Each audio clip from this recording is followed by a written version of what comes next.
There's a moment in life we all share, a split second that feels like it lasts forever. It's when you realize you've done something wrong, something that leaves a mark. Maybe it's something you said in anger, something you didn't say when someone needed you, or a choice you made that haunts you like a shadow. That knot in your stomach, the endless replay in your mind, the words, "I should have done better," circling like a broken record. It's all too familiar. It doesn't matter who you are or where you come from. This feeling connects us as humans. And yet, so many of us carry it in silence, afraid to let it go, unsure if we're even allowed to. Think back to a moment when you wished you could rewind time.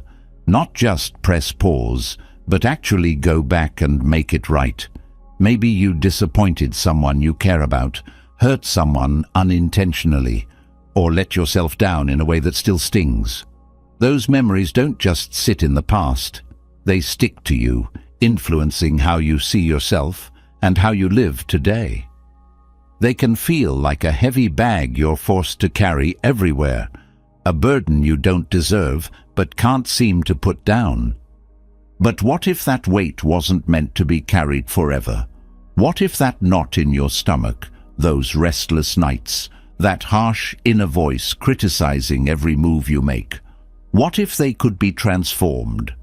Not ignored or suppressed, but truly understood, processed, and released. What if that feeling of guilt wasn't there to punish you, but to guide you towards something greater? That's the journey we're about to take together. Let's start with a story that might feel all too familiar.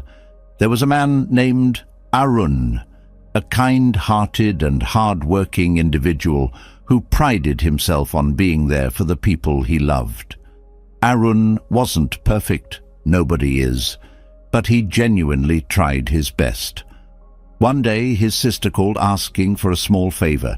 She needed help moving some furniture. Arun, exhausted from work and juggling other responsibilities, told her he couldn't make it. He promised to help another day, but life got in the way, and he forgot. Weeks turned into months, and they spoke less often. It wasn't until much later, after their father's passing, that Arun learned just how much that small favor had meant to her. She had been feeling isolated, and that one moment could have been a chance for connection. Arun was devastated. He replayed the memory over and over, wondering how he could have been so blind to her needs. If only I had gone, he thought. If only I had known. The regret wrapped itself around him like a suffocating blanket. He started avoiding his sister, ashamed of what he perceived as his failure to be a good brother. And while she never held it against him, Arun couldn't let it go. He began questioning his worth, not just as a brother but as a person. Regret can be like that. It plants seeds of doubt that grow roots deep into your sense of self. Arun's mistake wasn't monumental, it wasn't criminal or malicious, but the story in his mind made it enormous. Every time he thought about it, the pain felt fresh, as though no time had passed. And the worst part? Arun wasn't just punishing himself for what he'd done. He was punishing himself for who he thought he was. A bad brother. A bad person, someone unworthy of forgiveness. The truth is, Arun's story isn't unique. We've all had moments like his, moments that make us feel small and flawed, moments where we label ourselves based on our worst choices. But this isn't the end of the story. There's a shift that can happen, a way to break free from that cycle of guilt and self-judgment. Arun's turning point came unexpectedly. He attended a meditation class his colleague had recommended, not because he believed it would help, but because he had nothing to lose. The teacher, an older woman with a calm presence, began the session with a simple statement: "We are all works in progress, no exceptions. Mistakes are not evidence of failure. They are opportunities to wake up. Those words hit Aaron like a bolt of lightning. For the first time, he saw his mistake not as a permanent scar, but as a moment of growth waiting to happen. He wasn't a bad brother. He was someone who had made a choice, learned from it, and had the power to make different choices, moving forward. That perspective didn't erase the past, but it softened its grip on him. Slowly, he began practicing mindfulness, paying attention to the present moment rather than drowning in the regrets of yesterday. He started seeing his sister again, not as an apology, but as a chance to rebuild their bond. And here's the beautiful thing. When Aaron forgave himself, it didn't just lighten his burden, it allowed him to show up fully for others. He became more patient, more empathetic, and more open to the imperfection in everyone, including himself. His mistake had become a teacher, one that guided him toward a deeper understanding of what it means to be human. Now, let's take a moment to reflect on this. How often do we treat ourselves like Arun did? How often do we take a single moment, a single mistake, and let it define us? The truth is, the past cannot be undone, but it doesn't have to hold us hostage. Each of us has the power to take that first step toward self-forgiveness, not by erasing what happened, but by reframing it. Mistakes are inevitable. They're a byproduct of living, of taking risks, of caring deeply, but they're also mirrors, reflecting back to us the areas where we can grow. They're reminders of our shared humanity, of the fact that we're all walking this path together, stumbling and learning as we go. It's not easy.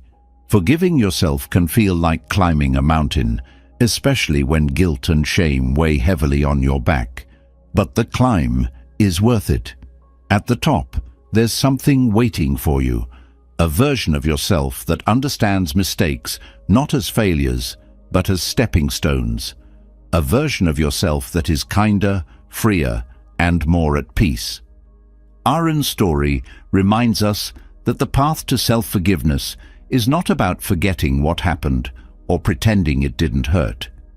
It's about seeing the bigger picture, about recognizing that mistakes are just one part of the journey, not the whole story. It's about meeting yourself where you are, with compassion and understanding, and taking small steps toward healing. So, what's holding you back? What story are you replaying in your mind? The one where you're the villain of your own life, or the one where you're a human being doing their best? Maybe today is the day to take that first step toward rewriting the narrative. Because if there's one thing Arun's journey teaches us, it's this. Forgiveness doesn't just set you free from the past. It opens the door to the future. And on the other side of that door is a life waiting to be lived, not weighed down by guilt, but lifted by growth. Life has a way of humbling us. No one walks through it unscathed, free from missteps, regrets, or the deep ache of having failed at something important. Mistakes are not rare, they are universal, a shared thread that weaves us all together.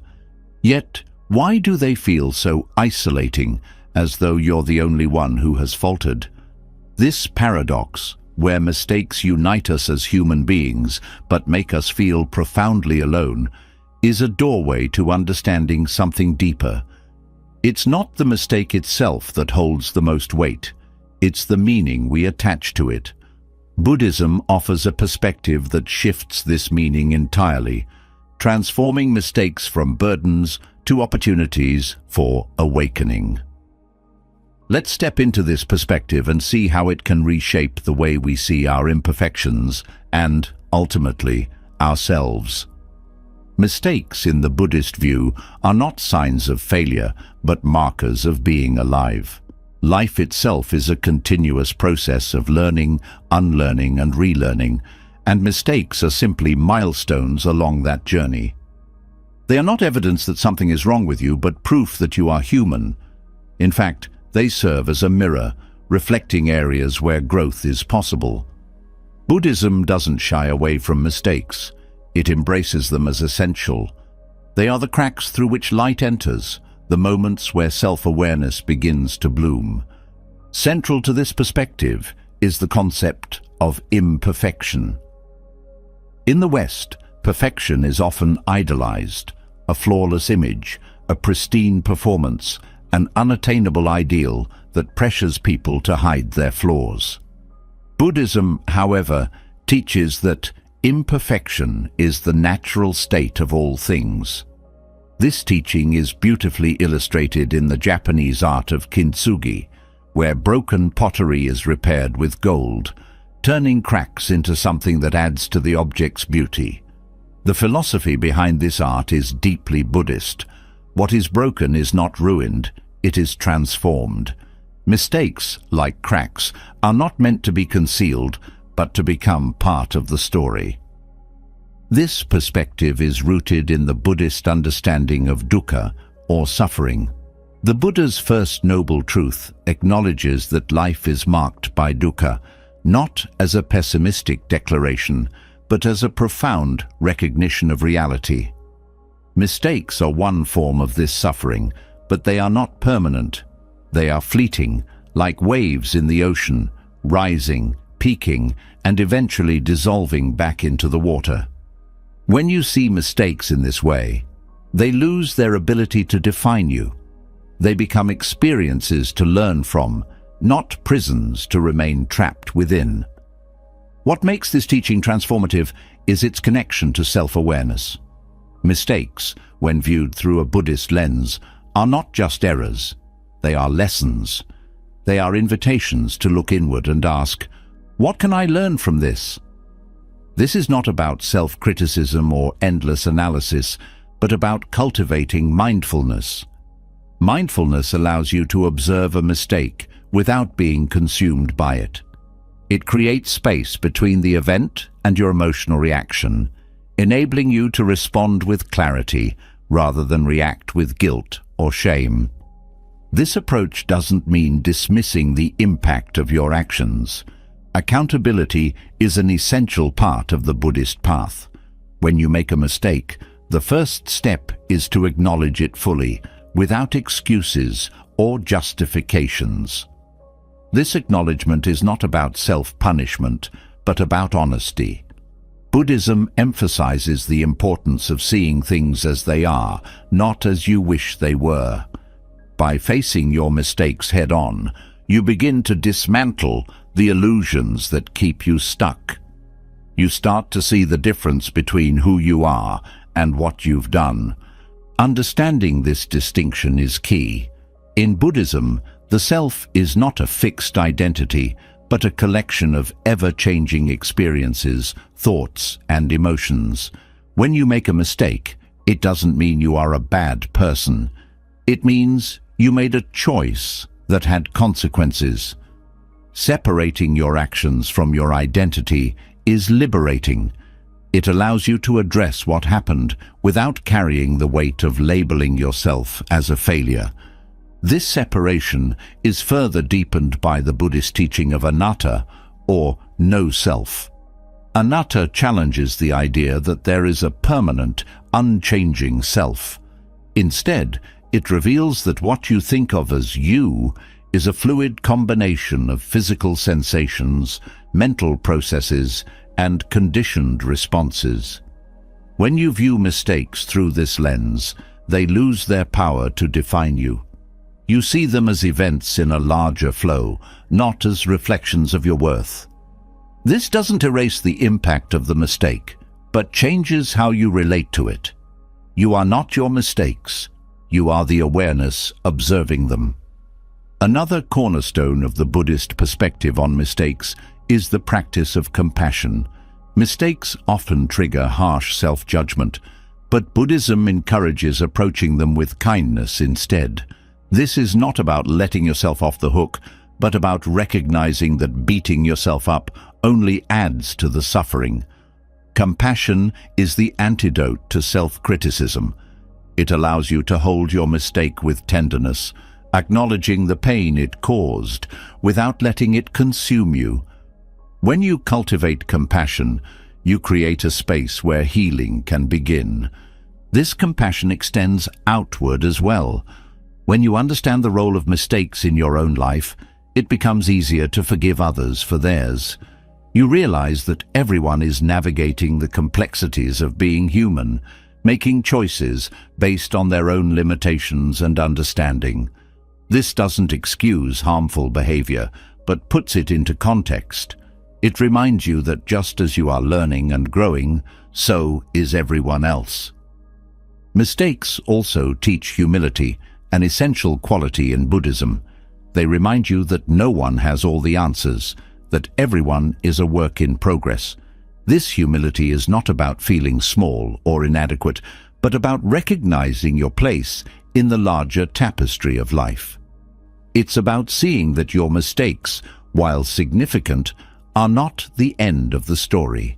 They are moments of learning that connect you to the greater whole. One of the most profound aspects of the Buddhist view on mistakes is the concept of karma. Karma is often misunderstood as a system of punishment and reward, but in Buddhism it is more accurately described as the law of cause and effect. Every action has consequences, and understanding this can be both humbling and empowering. When you make a mistake, it's an opportunity to see how your choices create ripple effects. This awareness doesn't lead to self-blame, but to a deeper sense of responsibility. It encourages you to act with intention, knowing that each moment offers a chance to create positive change. Buddhism also teaches the value of impermanence, or anicca. Nothing in life is permanent, including your mistakes.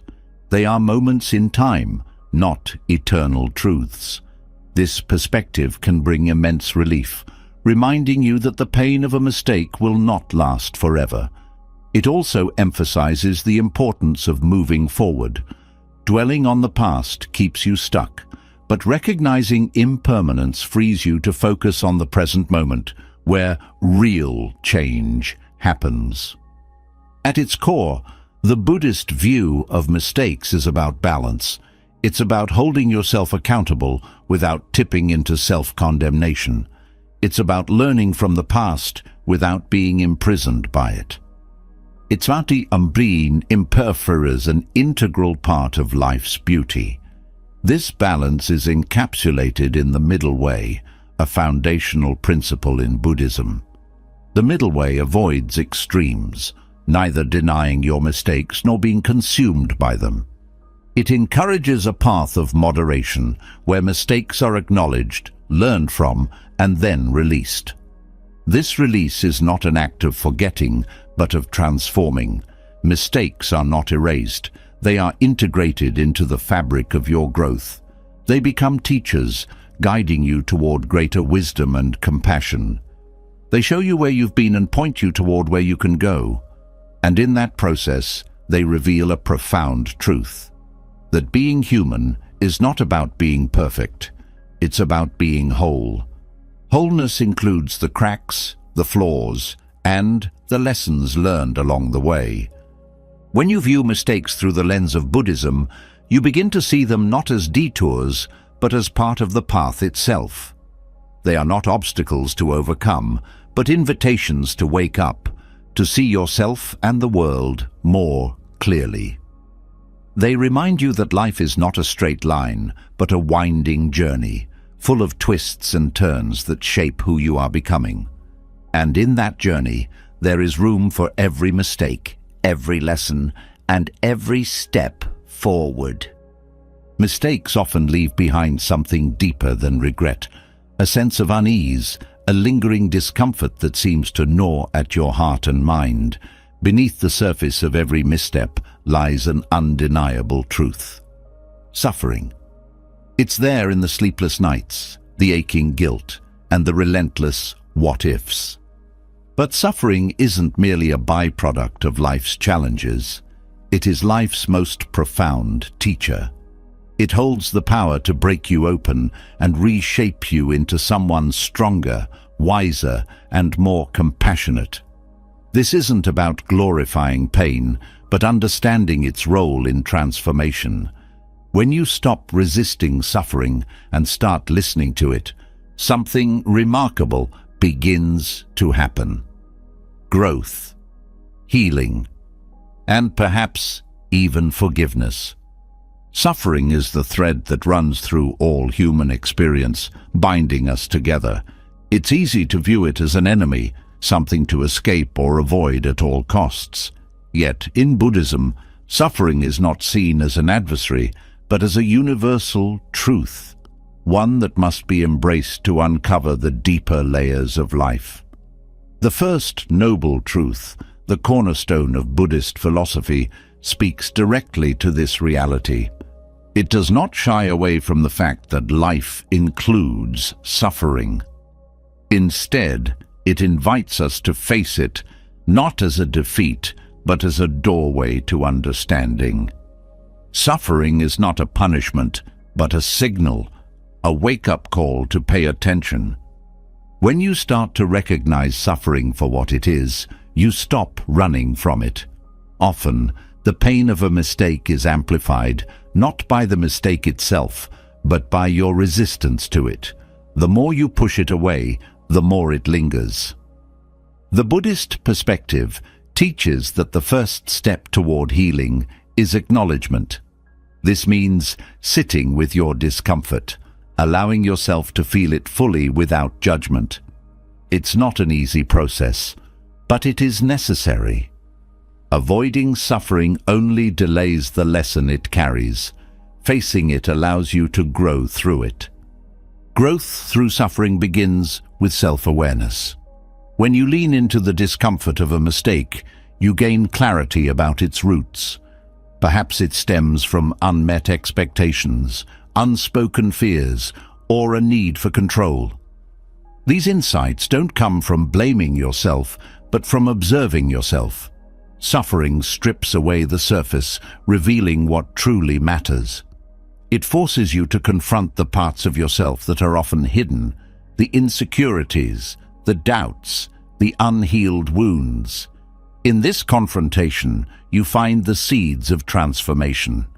Transformation through suffering is not about erasing the pain, but about using it to cultivate resilience. Resilience is not the absence of struggle, but the ability to adapt and rise after falling. Mistakes often make people feel powerless, as though they've lost control over their lives. But suffering, when embraced, becomes a source of strength. It teaches you that even in the face of adversity, you can endure. This endurance is not passive, but active. It's the choice to keep going, to keep learning, even when it feels difficult. Through this process, you begin to see suffering not as a setback, but as a stepping stone. One of the most profound lessons suffering offers is compassion. When you've experienced pain, you become more attuned to the pain of others.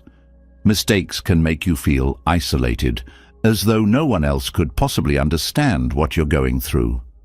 But when you open yourself to the universality of suffering, you realize that everyone carries their own burdens.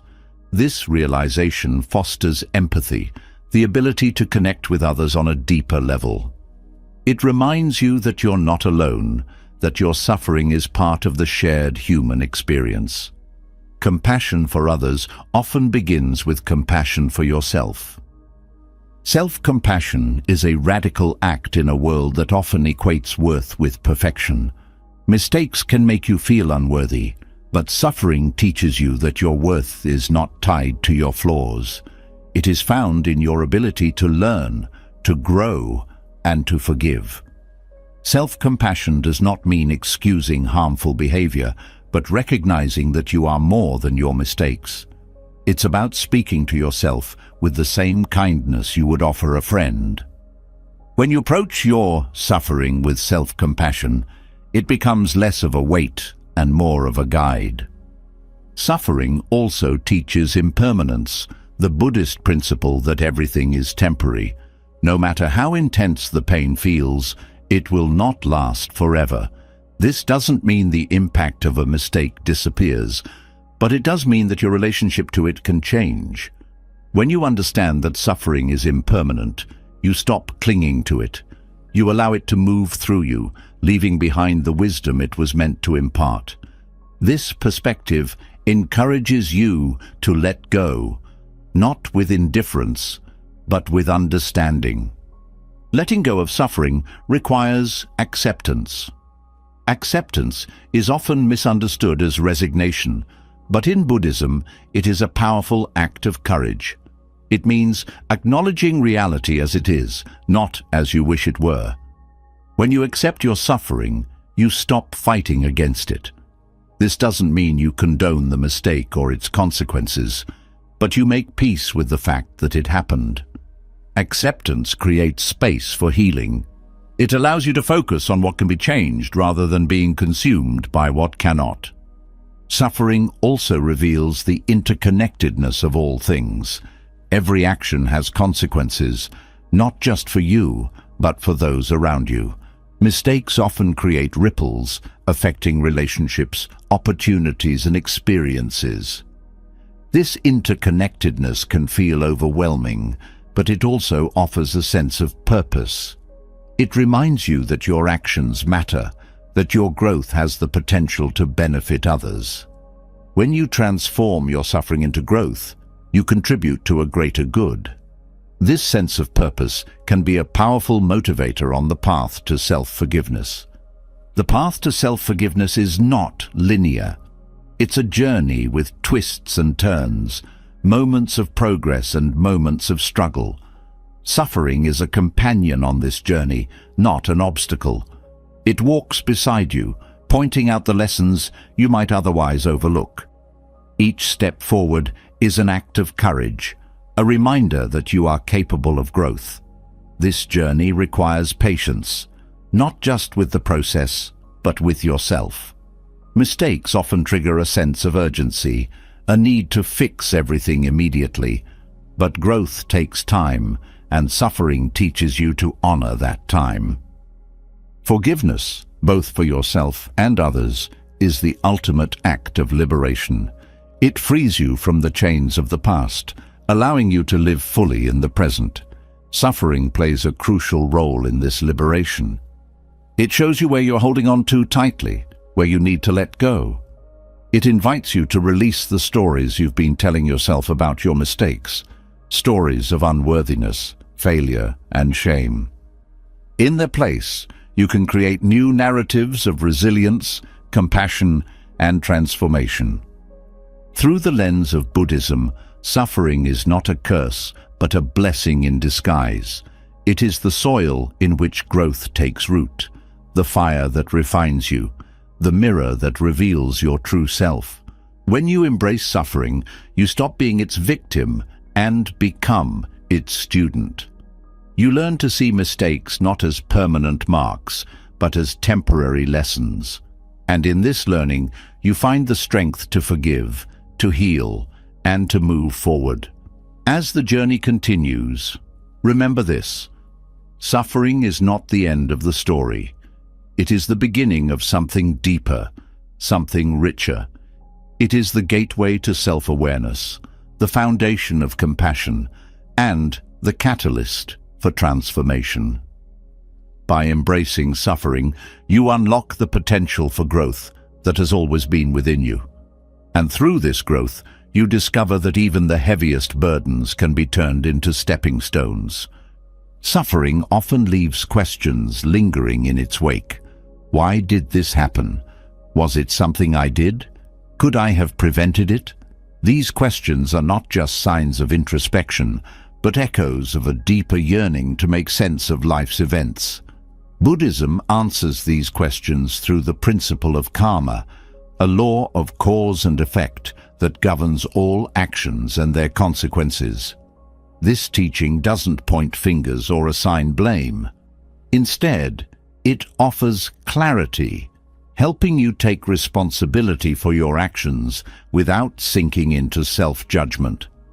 Karma is not about punishment or reward.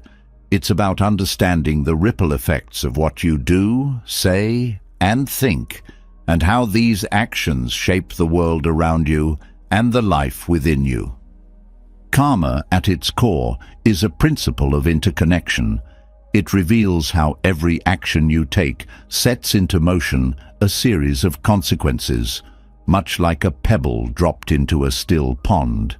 The ripples spread outward, touching everything in their path. This interconnectedness is not limited to external events, but extends to your inner world as well. When you act with kindness, patience, or integrity, those qualities shape not only the lives of others, but also your own mind and heart. Similarly, when you act out of anger, greed, or ignorance, the consequences ripple back into your life, reinforcing the patterns that caused the action in the first place. Understanding this interconnectedness shifts the way you approach mistakes. Mistakes, when viewed through the lens of karma, are not final verdicts on your character, but opportunities to learn about the forces that drive you. Every action arises from an intention, and understanding the intention behind your mistake is key to transforming it. Was the mistake born out of fear, out of a need for control, out of a misunderstanding? Karma invites you to look deeply at these questions, not to assign blame, but to uncover the conditions that led to the action. This process is one of self-inquiry, a journey into the root causes of your choices. It's not about punishing yourself for what went wrong, but about gaining the wisdom to choose differently in the future. Taking responsibility through the lens of karma is a liberating act. It frees you from the trap of self-blame, which often paralyzes growth. Self-blame fixates on the past, locking you into a cycle of guilt and regret. Responsibility, on the other hand, is forward-looking. It acknowledges what happened without dwelling on it. It asks, "What can I learn from this?" and "How can I act more skillfully moving forward?" In this way, karma transforms mistakes from sources of shame into stepping stones for personal growth. It empowers you to take ownership of your life, knowing that your actions have the power to create meaningful change. Understanding karma also highlights the role of intention. In Buddhism, intention is considered the seed from which karma grows.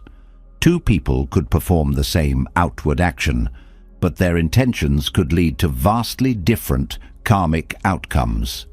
For instance, if someone donates money out of genuine compassion, the karmic effects are positive, creating a sense of fulfillment and connection. If someone donates the same amount but does so for recognition or obligation, the karmic effects are less harmonious, often leaving a lingering sense of dissatisfaction. When you reflect on your mistakes, examining your intention can help you understand why you acted as you did and how you can realign your actions with your values.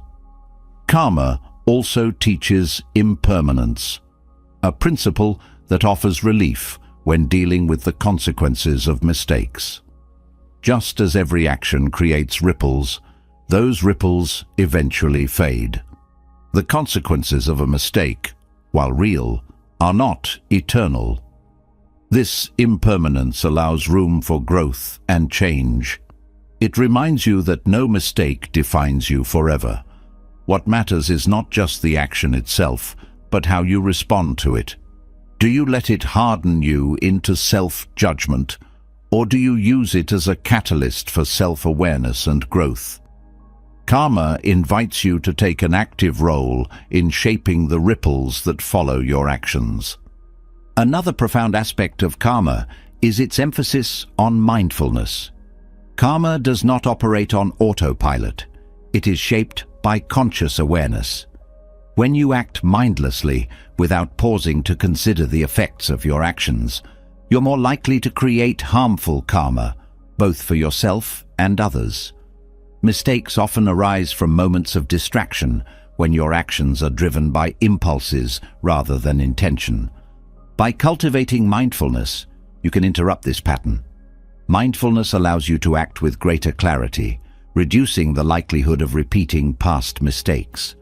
It transforms karma from an abstract concept into a practical tool for daily life. Karma also teaches the importance of accountability in relationships. Mistakes often have interpersonal consequences, creating ripples that affect not only you, but those around you. Taking responsibility for these ripples is an act of courage and compassion.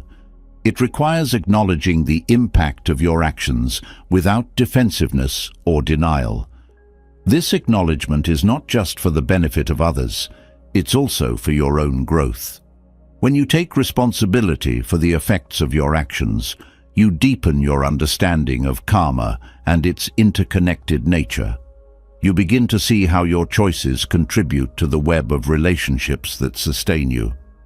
Compassion plays a central role in the karmic process. When you understand that every action arises from a set of conditions, it becomes easier to approach mistakes with empathy rather than judgment. This compassion extends both outward and inward. Just as you recognize that others act from their own limitations and struggles, you learn to see your own mistakes in the same light. Compassion softens the harsh edges of self-criticism, creating space for forgiveness and healing. It reminds you that while your actions have consequences, you are not defined by them. You are defined by your ability to learn, grow, and contribute positively to the world. Karma also offers a broader perspective on justice. In a world that often equates justice with punishment, karma provides a more nuanced understanding. It shows that actions naturally lead to consequences, not because of external enforcement, but because of the inherent interconnectedness of all things. This understanding fosters a sense of personal accountability that is not rooted in fear, but in wisdom. It encourages you to act ethically, not to avoid punishment, but to create harmony within yourself and with others. This perspective shifts the focus from retribution to restoration, from judgment to understanding. One of the most empowering aspects of karma is its emphasis on choice. While you cannot change the past, you have the power to shape the present and future through your actions. Every moment is an opportunity to plant new seeds, to create ripples that reflect your highest intentions. This doesn't mean erasing the consequences of past mistakes, but adding to the flow of positive karma that can balance and heal those consequences. Karma reminds you that you're never stuck, that every action holds the potential for transformation. It is a dynamic process, one that evolves as you evolve. Understanding karma also fosters humility. It reminds you that you are part of a vast, interconnected web of cause and effect. No action occurs in isolation. Everything you do is influenced by countless factors, from your upbringing to your environment to the choices of those around you. This humility dissolves the illusion of control, replacing it with a sense of responsibility. You realize that while you cannot control every outcome, you can influence the direction of your life through conscious choices. This balance between responsibility and humility is a cornerstone of the karmic perspective. Karma teaches patience, a quality often tested when dealing with the aftermath of mistakes. The effects of your actions may not be immediately apparent, and the path to healing may take time. Patience allows you to navigate this uncertainty with grace. It reminds you that growth is a process, not a destination. Each small step you take toward acting with integrity and mindfulness contributes to the larger picture. Patience also helps you resist the urge to dwell on past mistakes, encouraging you to focus on what you can do here and now to create positive change. Through the lens of karma, mistakes become opportunities to cultivate wisdom. Wisdom is not about knowing all the answers, but about understanding the interconnected nature of life and acting accordingly. It is the ability to see beyond the surface of a mistake, to recognize the conditions that created it and the lessons it offers. Wisdom transforms mistakes from sources of regret into sources of insight. It allows you to approach life with a sense of curiosity and openness, knowing that every action, no matter how small, contributes to the larger tapestry of your existence. Karma ultimately teaches that forgiveness is an act of liberation. When you understand the interconnected nature of actions and their consequences, you stop seeing mistakes as isolated failures. Instead, you see them as part of a larger journey, one that is shaped by countless factors and guided by your intention to grow. Forgiveness is not about erasing the past, but about releasing the grip it has on you. It is about acknowledging the ripples you've created while choosing to send out new ones that reflect the person you are becoming rather than the person you once were. The principle of karma offers a profound framework for understanding mistakes and their role in your life. It shifts the focus from blame to responsibility, from regret to growth, from punishment to transformation. By embracing this perspective, you not only free yourself from the weight of self-judgment, but also unlock the potential to create a life that reflects your deepest values.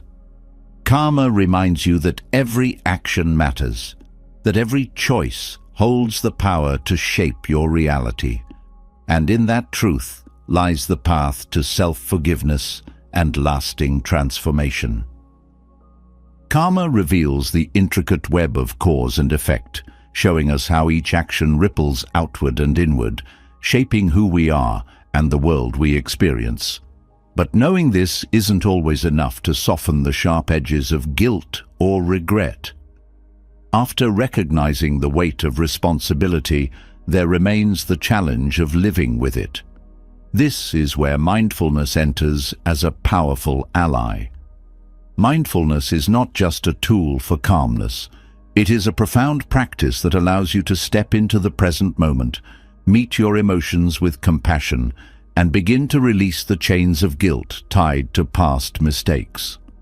Through mindfulness, you discover a way to untangle yourself from the stories of the past and find freedom in the now. Mindfulness begins with awareness. Awareness of where you are, what you feel, and what thoughts are arising within you. Often, the pain of a mistake lingers not because of the event itself, but because of how your mind holds onto it, replaying it over and over like a song stuck on repeat. Mindfulness interrupts this cycle by inviting you to observe your thoughts rather than be consumed by them. It asks you to pause and notice without judgment what is happening inside. This simple act of paying attention shifts your perspective. It reminds you that you are not your thoughts or your emotions. You are the one observing them. When you observe without judgment, something extraordinary happens. The heavy emotions tied to guilt, shame, and regret begin to loosen their grip. They no longer define you. They become experiences passing through you.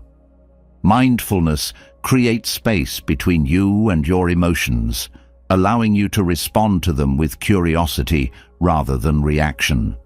For example, instead of drowning in the thought, "I am a failure," mindfulness lets you see it as just a thought, a fleeting mental event, not a statement of truth. This shift is the foundation of self-compassion. Self-compassion flourishes when you approach yourself with the same kindness you would offer a loved one. Mistakes often trigger harsh inner dialogue, a barrage of self-criticism that deepens your suffering. Mindfulness helps you notice this inner voice without becoming entangled in it. By simply observing the critical thoughts, you create an opportunity to challenge them. You might ask, is this thought helpful? Is it true? Would I speak to a friend this way? These questions, born out of mindfulness, transform the way you relate to yourself. Being present in the moment also allows you to reconnect with your body, which often carries the weight of unresolved emotions. Guilt, for instance, might manifest as a tightness in the chest or a knot in the stomach. Mindfulness encourages you to bring gentle attention to these sensations, not to fix them, but to acknowledge them. This act of noticing and allowing is itself healing. It sends a message to your nervous system that it's okay to let go. Over time, this practice helps you release the physical tension associated with emotional pain. One of the most profound gifts of mindfulness is its ability to ground you in the here and now. Mistakes anchor you to the past, while guilt and fear about repeating them pull you into an uncertain future. Mindfulness breaks this tug-of-war by bringing your focus to the present moment, the only moment where change is possible. By paying attention to your breath, your surroundings, or the sensations in your body, you return to a space where you can act rather than ruminate. This presence doesn't erase the past, but gives you the clarity to see it for what it is, a memory, not a prison. Mindfulness also reveals the impermanence of emotions.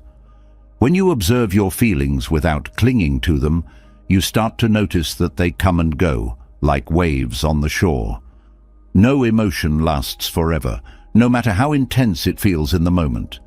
This awareness is liberating because it reminds you that the pain of guilt or regret is not a permanent state. It will pass, just as joy and contentment do. Recognizing this impermanence helps you hold your emotions more lightly, reducing their power over you. Another transformative aspect of mindfulness is its role in cultivating forgiveness. Forgiveness, particularly self-forgiveness, requires a willingness to face your pain without turning away. Mindfulness supports this process by encouraging you to sit with your discomfort rather than avoid it. When you approach your mistakes with mindful attention, you begin to see them as they are, not as insurmountable failures, but as moments of learning. This perspective softens the edges of regret and creates room for self-forgiveness to take root. Mindfulness also strengthens your ability to act with intention. When you are caught in the whirlwind of guilt or self-doubt, your actions often become reactive, driven by the need to escape discomfort. Mindfulness interrupts this pattern by helping you pause and consider your choices. It invites you to ask, what action aligns with my values? What choice reflects the person I want to become? This intentionality transforms mistakes into opportunities for growth, allowing you to move forward with clarity and purpose. One of the subtler benefits of mindfulness is the way it fosters gratitude. When you are fully present, you begin to notice the small moments of beauty and kindness that often go unnoticed. A gentle breeze, a kind word, the warmth of sunlight on your skin. These moments remind you that life is more than your mistakes. Gratitude doesn't negate the challenges you face, but balances them with a sense of appreciation for what is still good and meaningful. This balance is essential for healing, as it shifts your focus from what you've lost to what you still have. Mindfulness also deepens your connection to others. When you practice being present with yourself, you develop the capacity to be present with those around you. This presence enhances your relationships, creating space for authentic connection and understanding. It allows you to listen more deeply, to respond rather than react, and to show up with empathy and compassion. These qualities not only enrich your interactions, but also remind you that you are part of a larger web of connection, a web that supports and sustains you. In the context of mistakes, mindfulness teaches you to distinguish between responsibility and blame. Responsibility acknowledges the impact of your actions and commits to doing better, while blame fixates on guilt and shame. Mindfulness helps you navigate this distinction by bringing awareness to your intentions and their consequences. It allows you to take ownership of your actions without being consumed by them. This balanced approach fosters accountability while preserving your self-worth. Mindfulness also encourages patience. Healing from a mistake takes time, and the process often feels slow or frustrating. Mindfulness helps you stay present with the journey, reminding you that growth is not a linear path, but a series of small, incremental steps. Each moment of awareness, each act of self-compassion contributes to your transformation. This patience allows you to trust the process, even when progress feels invisible. Perhaps one of the most empowering aspects of mindfulness is its ability to cultivate resilience. Mistakes can leave you feeling fragile, as though one more misstep could shatter you entirely. But mindfulness reveals your inner strength, the part of you that can sit with discomfort, face difficult truths, and still choose growth. Resilience is not about avoiding hardship, but about meeting it with courage and grace. Mindfulness reminds you that you are capable of this, even when it feels difficult. Mindfulness also encourages curiosity, a quality often overlooked in the face of mistakes. When you approach your experiences with curiosity, you shift from judgment to exploration. Instead of asking, "Why am I like this?" you ask, "What can I learn from this?" This shift opens the door to new insights and perspectives, allowing you to see your mistakes as opportunities rather than obstacles. Curiosity transforms regret into a desire for understanding, creating a foundation for growth. Mindfulness reconnects you with your innate sense of wholeness.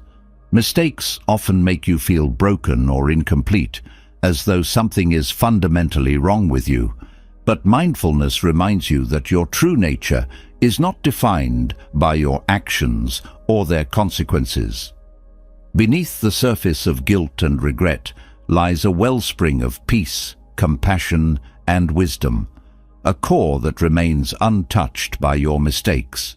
Mindfulness helps you access this core, allowing you to approach life with greater confidence and clarity. In embracing mindfulness, you don't just learn to release guilt or regret. You learn to live with a greater sense of presence and purpose. You discover that your mistakes are not the end of your story, but a part of your journey. One that can lead to deeper self-awareness, compassion, and resilience. Mindfulness is the bridge that connects you to the present moment, to your true self, and to the infinite potential for growth and healing that lies within you.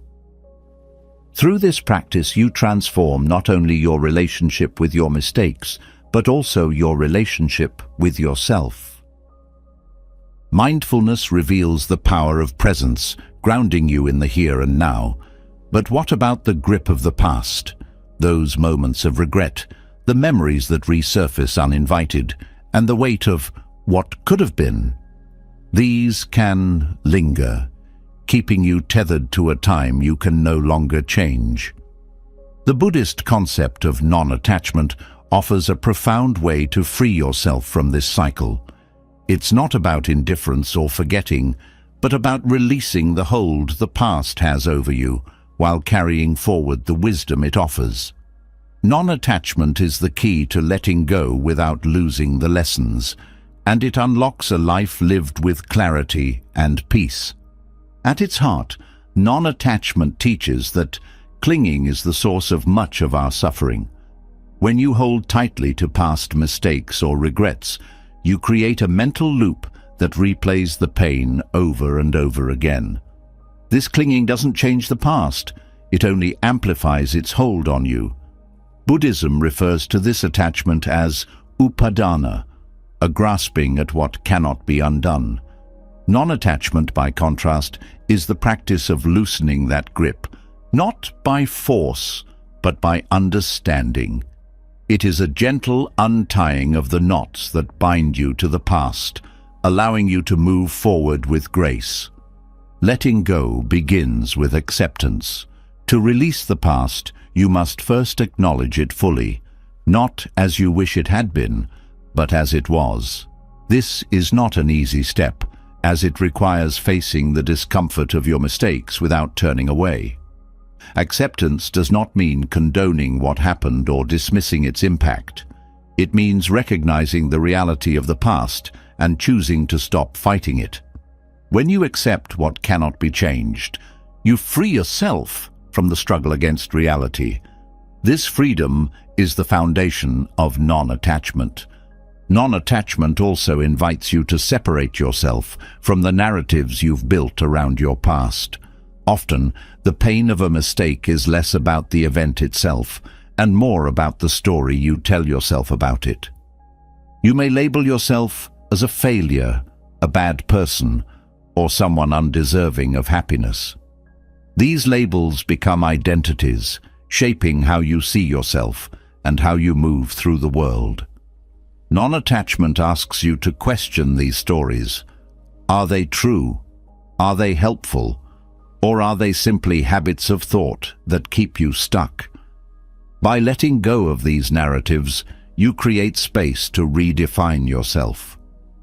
This process is deeply connected to the Buddhist understanding of impermanence. The past, like everything else, is not fixed. It exists only as a memory, a mental construct that shifts with time and perspective. Recognizing this impermanence can help you loosen your grip on the past. You see that the mistake you made, the regret you carry, is not a permanent stain, but a fleeting moment in the vastness of your life. This perspective allows you to hold the past lightly, appreciating the lessons it offers without being weighed down by it. Non-attachment does not mean erasing the past or pretending it doesn't matter. On the contrary, it involves integrating the lessons of the past into your present life. When you let go of the emotional charge tied to a mistake, you can reflect on it with clarity. What did it teach you about yourself, about others, about the world? These lessons become part of your wisdom, guiding your future actions. Non-attachment transforms the past from a source of pain into a wellspring of insight. Another crucial aspect of non-attachment is forgiveness. Holding on to resentment, whether toward yourself or others, keeps you anchored in the past. Forgiveness is the act of releasing that anchor. It is not about excusing harm or minimizing its impact, but about freeing yourself from the burden of carrying it. Forgiveness, rooted in non-attachment, acknowledges the pain while choosing not to let it define your present or future. It is an act of liberation, one that benefits you as much as, if not more than, the person you forgive. Non-attachment also helps you navigate the fear of letting go. Clinging to the past often feels safer than stepping into the unknown of the present. The pain of a familiar mistake can seem less daunting than the uncertainty of who you might become without it. Non-attachment teaches you to trust in the unfolding of life. It reminds you that letting go is not an act of loss, but an act of making space. Space for growth, for healing, and for new possibilities. This trust is not blind, but rooted in the awareness that life is ever-changing and that holding on too tightly only creates resistance. One of the challenges of letting go is the tendency to revisit past mistakes in search of resolution. The mind often convinces you that if you think about it just one more time, you'll find the answer or the closure you're looking for. Non-attachment counters this impulse by shifting your focus from solving the past to being present with it. Instead of ruminating, you observe. Instead of analyzing, you accept. This shift breaks the cycle of rumination and brings you back to the present, where real change happens. Non-attachment also fosters humility. It reminds you that no one is immune to mistakes and that perfection is an illusion. This humility softens the harshness of self-judgment, replacing it with a sense of shared humanity. When you let go of the need to be flawless, you create room for authenticity. You allow yourself to be seen as you are, imperfect, yes, but also whole and capable of growth. This authenticity is a gift, not only to yourself, but to those around you. Letting go of the past also involves letting go of control. Often, clinging to mistakes is a way of trying to rewrite them, to exert control over something that has already happened. Non-attachment teaches you that control is not the path to peace. Surrender is. Surrender does not mean giving up, but yielding to the reality of what is. It is an act of trust, a recognition that life moves forward regardless of your grip on the past. This surrender opens the door to freedom, allowing you to step into the flow of the present moment. Non-attachment is deeply connected to compassion, both for yourself and for others. When you release the hold of the past, you can approach yourself with greater kindness.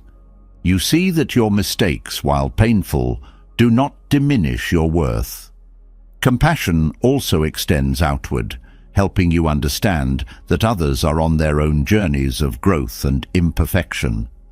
This understanding creates space for empathy and connection, dissolving the barriers that regret and resentment often build. Letting go also requires courage. It takes bravery to release what is familiar, even when it no longer serves you. Non-attachment is not a passive act, but an active choice to face your fears and step into the unknown. This courage is fueled by faith, not blind faith, but a deep trust in your capacity to grow and adapt. It is the belief that the lessons of the past will guide you, even as you let go of its weight. This faith empowers you to move forward with confidence and clarity.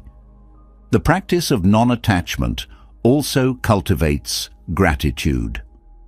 When you release the grip of the past, you become more attuned to the present moment and the gifts it offers.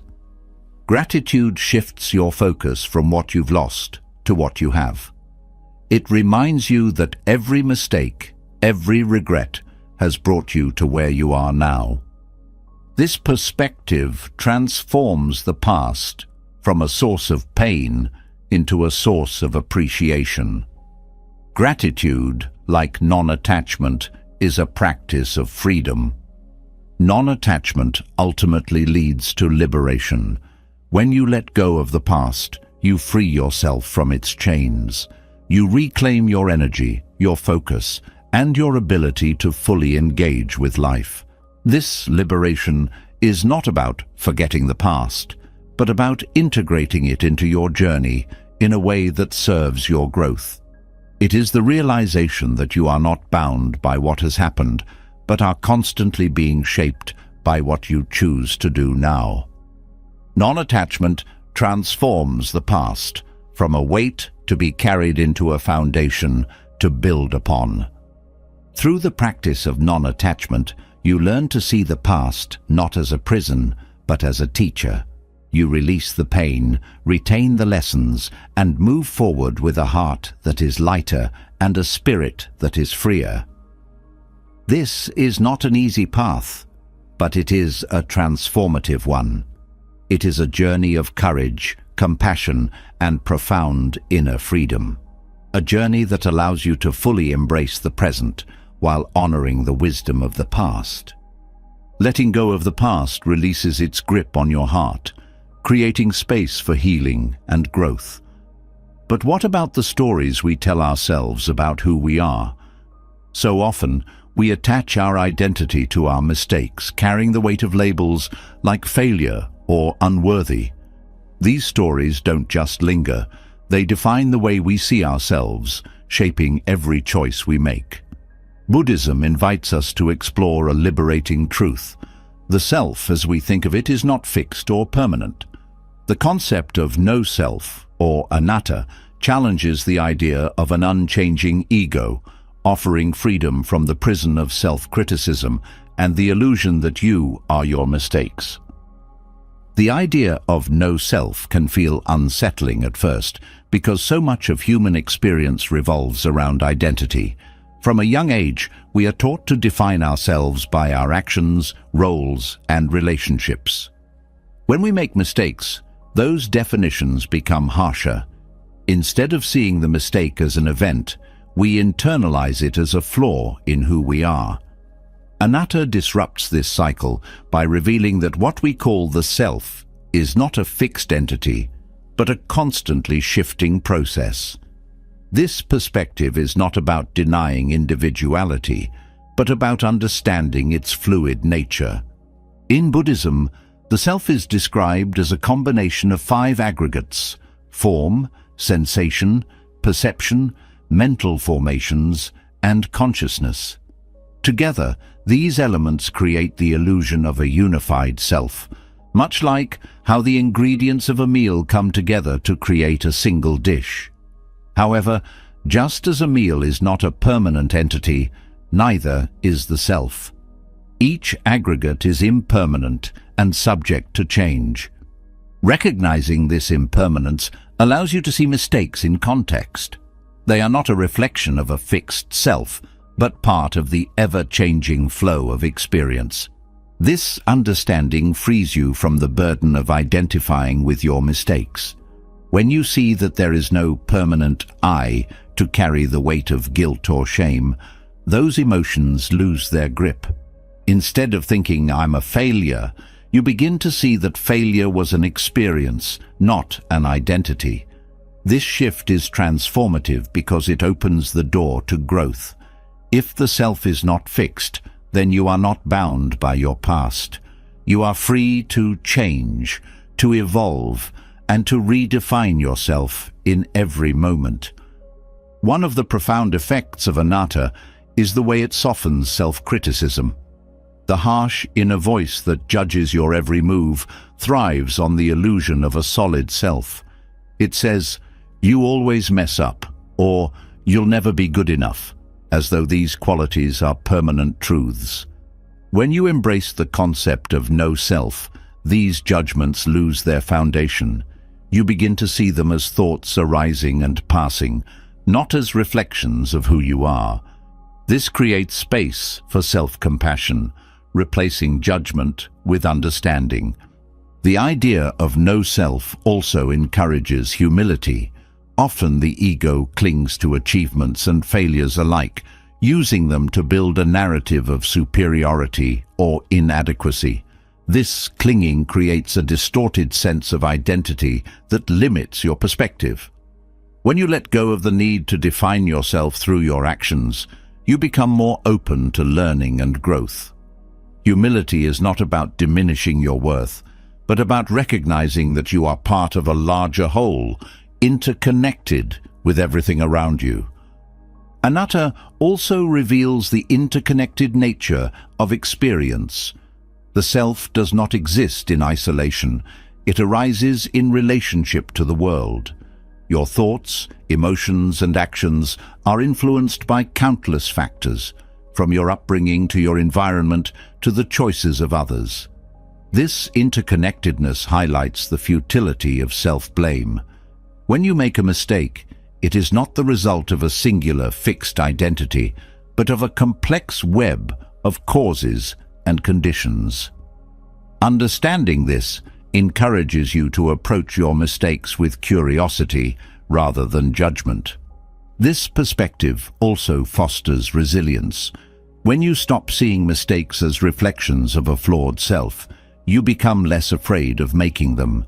The fear of failure often paralyzes growth, but the concept of no self dissolves this fear by showing that failure is not a threat to your identity.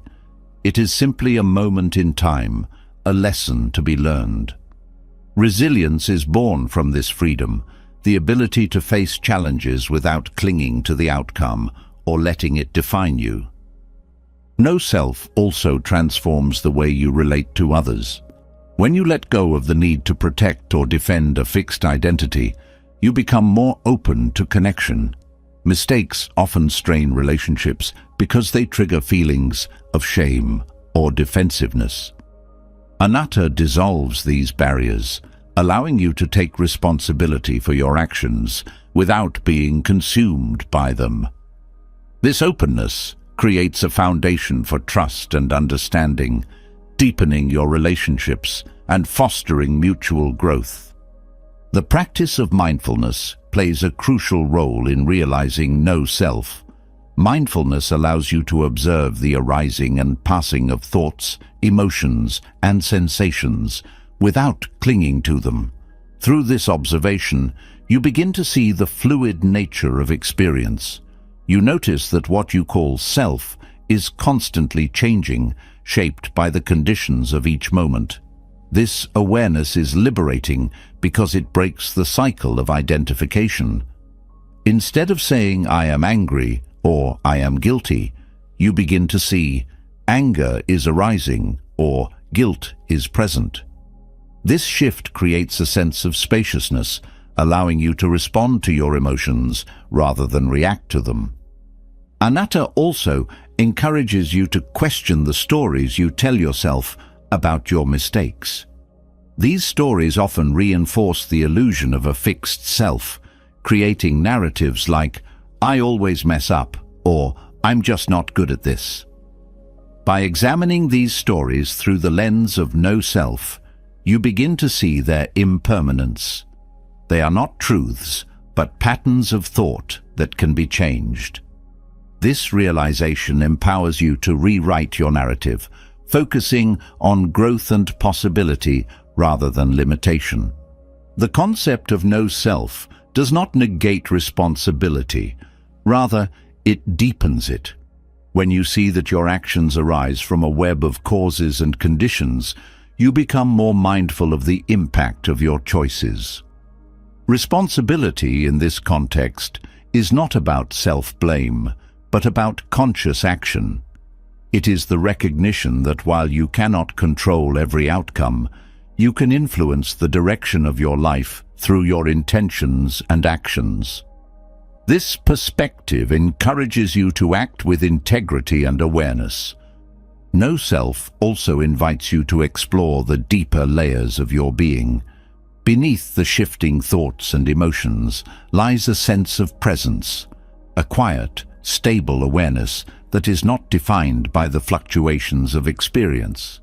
This presence is your true nature, untouched by mistakes or achievements. When you connect with this awareness, you discover a profound sense of peace. You realize that who you are is not limited to the roles you play or the mistakes you've made, but is something much vaster. This awareness also fosters gratitude. When you see that the self is not a fixed entity, but a dynamic process, you become more attuned to the beauty of impermanence. Every moment becomes an opportunity to grow, to learn, and to experience life in its fullness. Gratitude arises naturally from this perspective because you no longer cling to what was or worry about what will be. You are present with what is, appreciating the flow of life and the lessons it brings. The concept of no self ultimately leads to liberation.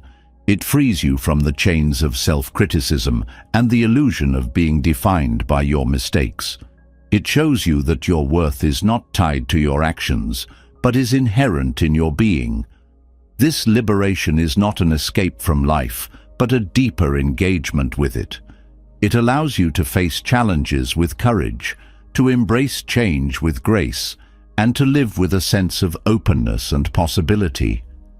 Through the lens of no self, mistakes lose their power to define you. They become part of the flow of life, moments of learning and growth, rather than reflections of a flawed self. This perspective invites you to live with greater freedom, compassion, and authenticity. It reminds you that you are not your mistakes, your achievements, or your roles. You are the awareness that experiences them, the presence that remains steady amid the shifting tides of life. This realization is the heart of anatta, a truth that transforms not only how you see yourself, but how you live. The realization that you are not defined by your mistakes is a liberating truth. It creates space for self-awareness, growth, and freedom from the weight of self-criticism. But letting go of these judgments requires more than intellectual understanding. It demands an active practice of self-compassion. This is where loving kindness meditation, or metta, becomes a transformative tool. It is not just about soothing your mind. It is a profound way to rewire how you relate to yourself, breaking free from cycles of guilt and shame. Metta invites you to cultivate a deep sense of kindness and forgiveness, beginning with yourself and rippling outward to the world around you. Loving kindness meditation begins with intention. It is not about forcing yourself to feel a certain way, but creating an open space where kindness can naturally arise. Often, the hardest person to extend compassion to is yourself.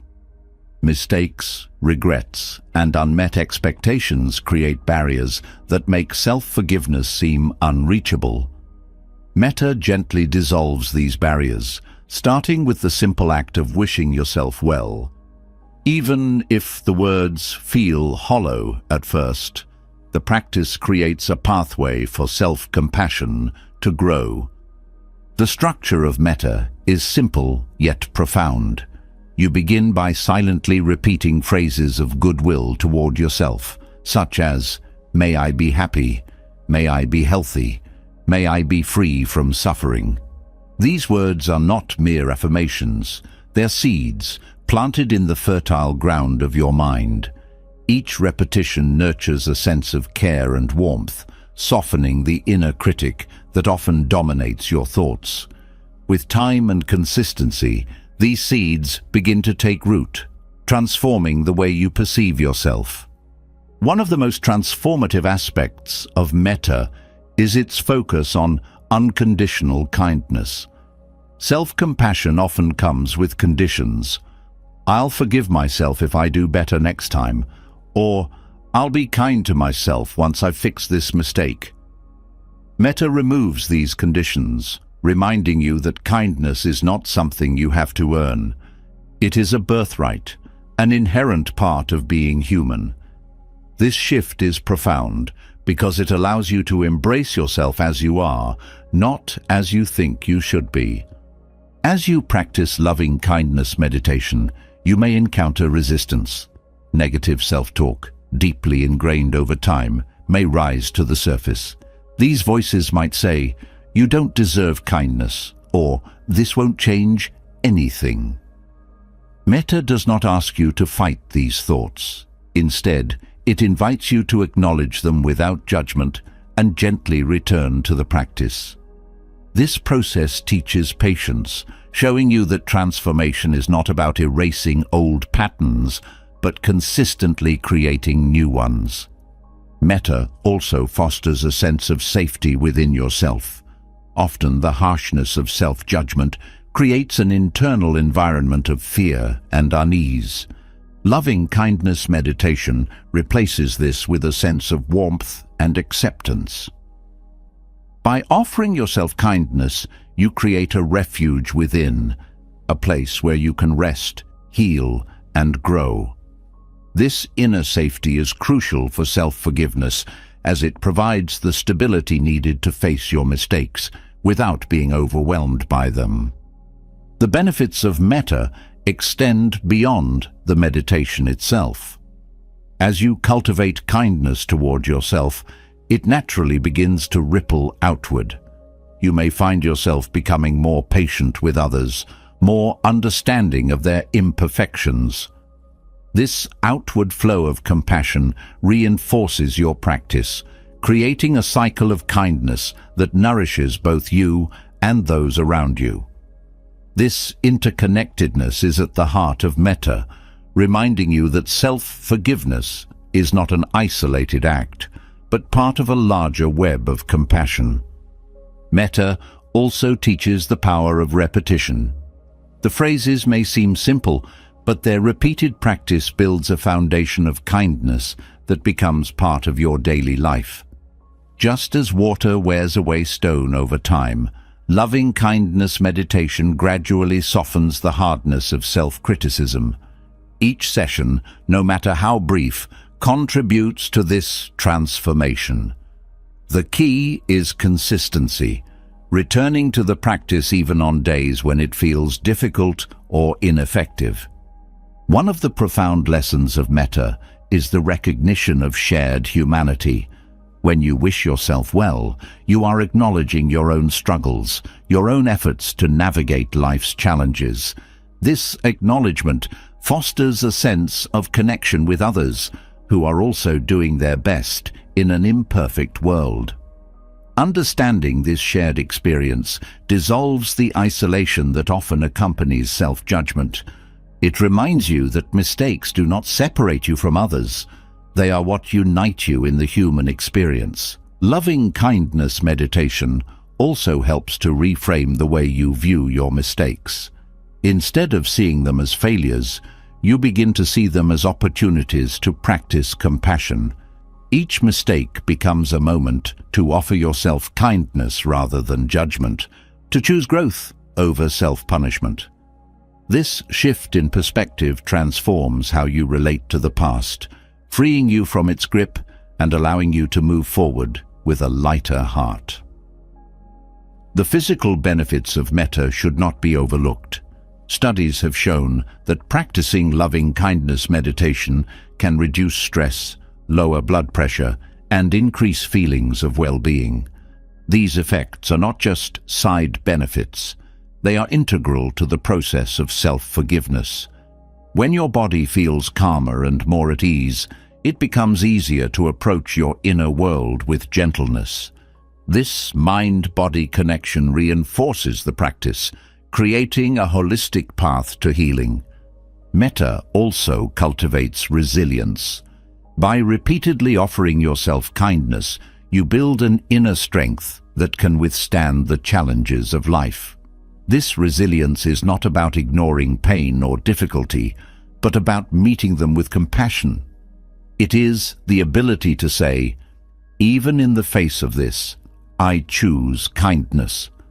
This resilience extends to how you handle future mistakes, reducing the likelihood of falling into cycles of guilt and self-criticism.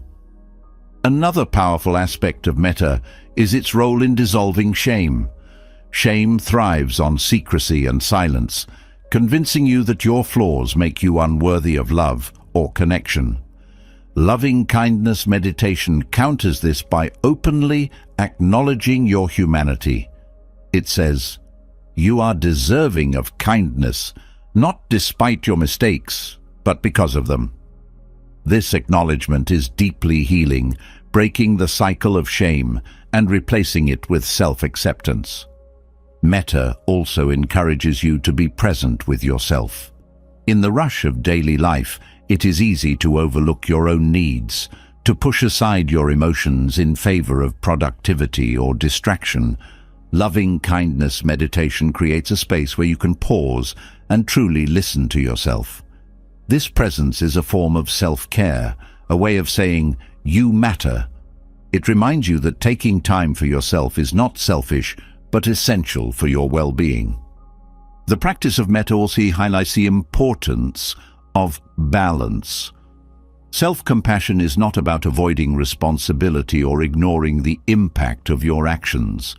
It is about approaching your mistakes with honesty and kindness, recognizing that accountability and self-forgiveness can coexist. Loving kindness meditation teaches you to hold both truths, that you can take responsibility for your actions while still offering yourself compassion. This balance creates a foundation for genuine growth and healing. As you continue practicing metta, you may notice a shift in how you speak to yourself. The harsh inner critic begins to soften, replaced by a voice that is gentler and more supportive. This transformation is not about silencing the critic entirely, but about creating a dialogue rooted in kindness. Instead of saying, "I'll never be good enough," you begin to say, "I am doing my best, and that is enough." This change in self-talk has a profound impact on your overall sense of well-being. Metta also deepens your capacity for gratitude. As you cultivate kindness toward yourself, you become more aware of the small moments of beauty and connection in your life. Gratitude and loving kindness reinforce each other, creating a cycle of positivity that nourishes your heart and mind. This gratitude extends to your own efforts, recognizing the courage it takes to show up for yourself, even on the hardest days. Through loving kindness meditation, you begin to see yourself as whole, not broken. Mistakes and imperfections are no longer seen as flaws, but as part of the intricate, beautiful mosaic of who you are. This sense of wholeness is deeply healing, allowing you to move through life with a sense of peace and self-assurance. It reminds you that you are not defined by your past, but by the love and kindness you choose to cultivate in the present. In practicing metta, you are not just learning to forgive yourself, you are learning to love yourself. This love is not conditional or fleeting, but grounded in the profound recognition of your inherent worth. It's a love that transcends mistakes, embracing you as you are and as you are becoming. Through this practice, you break free from the cycle of self-judgment and step into a life guided by compassion, resilience, and a deep sense of inner peace. Loving kindness meditation opens the door to self-compassion, helping to soothe the wounds of judgment and guilt. But forgiveness is not the end of the journey. Within the framework of Buddhist teachings lies a deeper truth. Mistakes are not simply missteps to overcome, but powerful teachers that can guide us toward wisdom and transformation. When we view our mistakes through the lens of compassionate reflection, we unlock the potential for growth and self-discovery that might otherwise remain hidden. This perspective shifts the narrative from blame to curiosity, from self-condemnation to a profound opportunity for learning. Every mistake carries within it the seeds of understanding.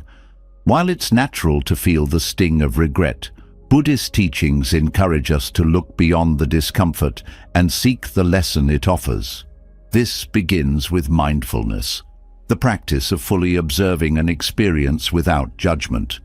When a mistake occurs, the immediate instinct might be to suppress it or dwell on it obsessively. Mindfulness offers a third path: to sit with the mistake, acknowledge its presence, and examine it with curiosity. This approach reveals layers of meaning and insight that cannot be accessed when we react from a place of judgment or fear. Mistakes are mirrors reflecting aspects of ourselves that often go unnoticed. A moment of frustration, a hasty decision, or an unkind word may highlight unresolved emotions, unmet needs, or patterns of thinking that drive our actions. By pausing to reflect, we begin to see these patterns more clearly. Compassion plays a vital role here, softening the critical voice that seeks to label mistakes as failures.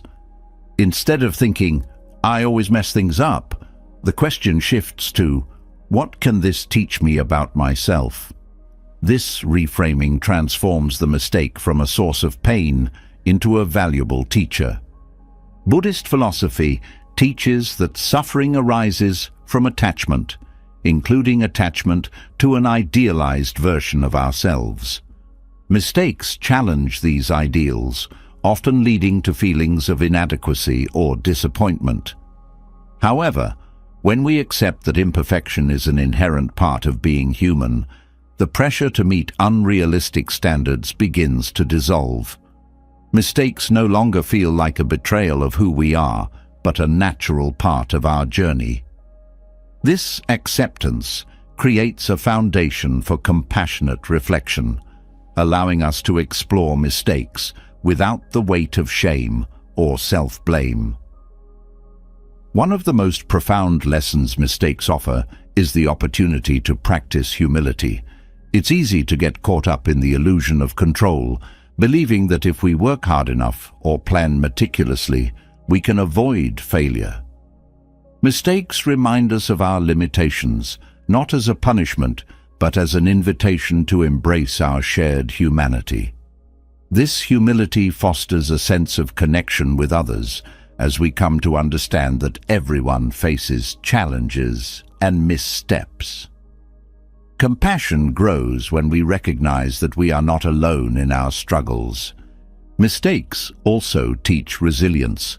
Each time we face a mistake with openness and curiosity, we strengthen our ability to navigate difficulties. Resilience is not about avoiding hardship, but about responding to it in a way that fosters growth.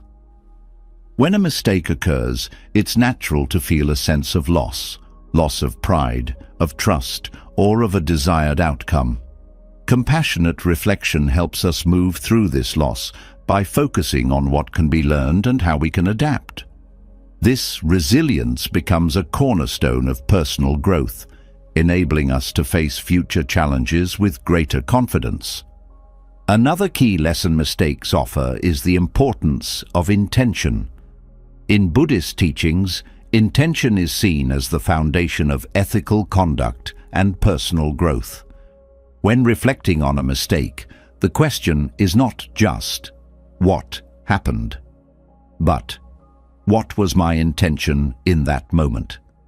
This inquiry helps to distinguish between actions that arise from carelessness or harmful impulses, and those that stem from a genuine, albeit imperfect, effort.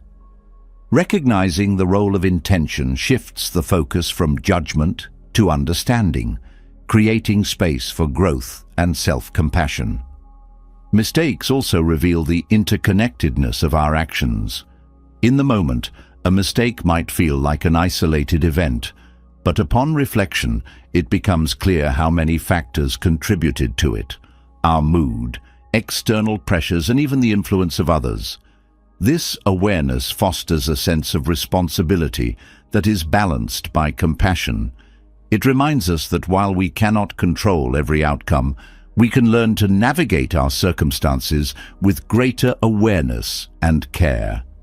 This perspective transforms mistakes from fixed points of failure into dynamic opportunities for learning. Compassionate reflection also allows us to separate the mistake from our identity. It's easy to internalize mistakes, seeing them as evidence of who we are rather than what we've done. Buddhist teachings emphasize the impermanence of all things, including our actions. A mistake is not a permanent stain, but a fleeting moment in the vastness of our lives. This understanding helps to loosen the grip of self-criticism, replacing it with a sense of possibility. Each moment offers a chance to learn, to grow, and to choose differently. The process of reframing mistakes also involves gratitude. While it may seem counterintuitive, cultivating gratitude for the lessons mistakes provide can be transformative. Gratitude shifts our focus from what went wrong to what we can gain from the experience. This doesn't mean dismissing the pain or difficulty of a mistake, but recognizing that even in challenging moments, there is value to be found. Gratitude helps to reframe mistakes as necessary steps on the path of growth, reinforcing the idea that every experience contributes to our journey. Mistakes also highlight the importance of flexibility. Clinging to rigid expectations about how things should be creates suffering when reality doesn't align with those expectations. Mistakes challenge us to let go of these attachments and adapt to what is. Flexibility is not about lowering standards or accepting mediocrity, but about approaching life with an open mind and heart. When we view mistakes as opportunities to adjust and refine our approach, we become more adaptable and less prone to frustration or disappointment. Buddhist teachings also emphasize the role of mindfulness in reframing mistakes. Mindfulness helps us to stay present, observing the thoughts and emotions that arise in response to a mistake without becoming overwhelmed by them. This practice creates a sense of spaciousness, allowing us to reflect with clarity rather than reactivity. Mindfulness also helps to ground us in the present moment, reminding us that the past cannot be changed, but can inform our actions moving forward. This perspective transforms mistakes from burdens into stepping stones for growth. One of the most empowering aspects of reframing mistakes is the realization that they are a natural part of the learning process. Growth is rarely linear. It is marked by detours, setbacks, and moments of uncertainty.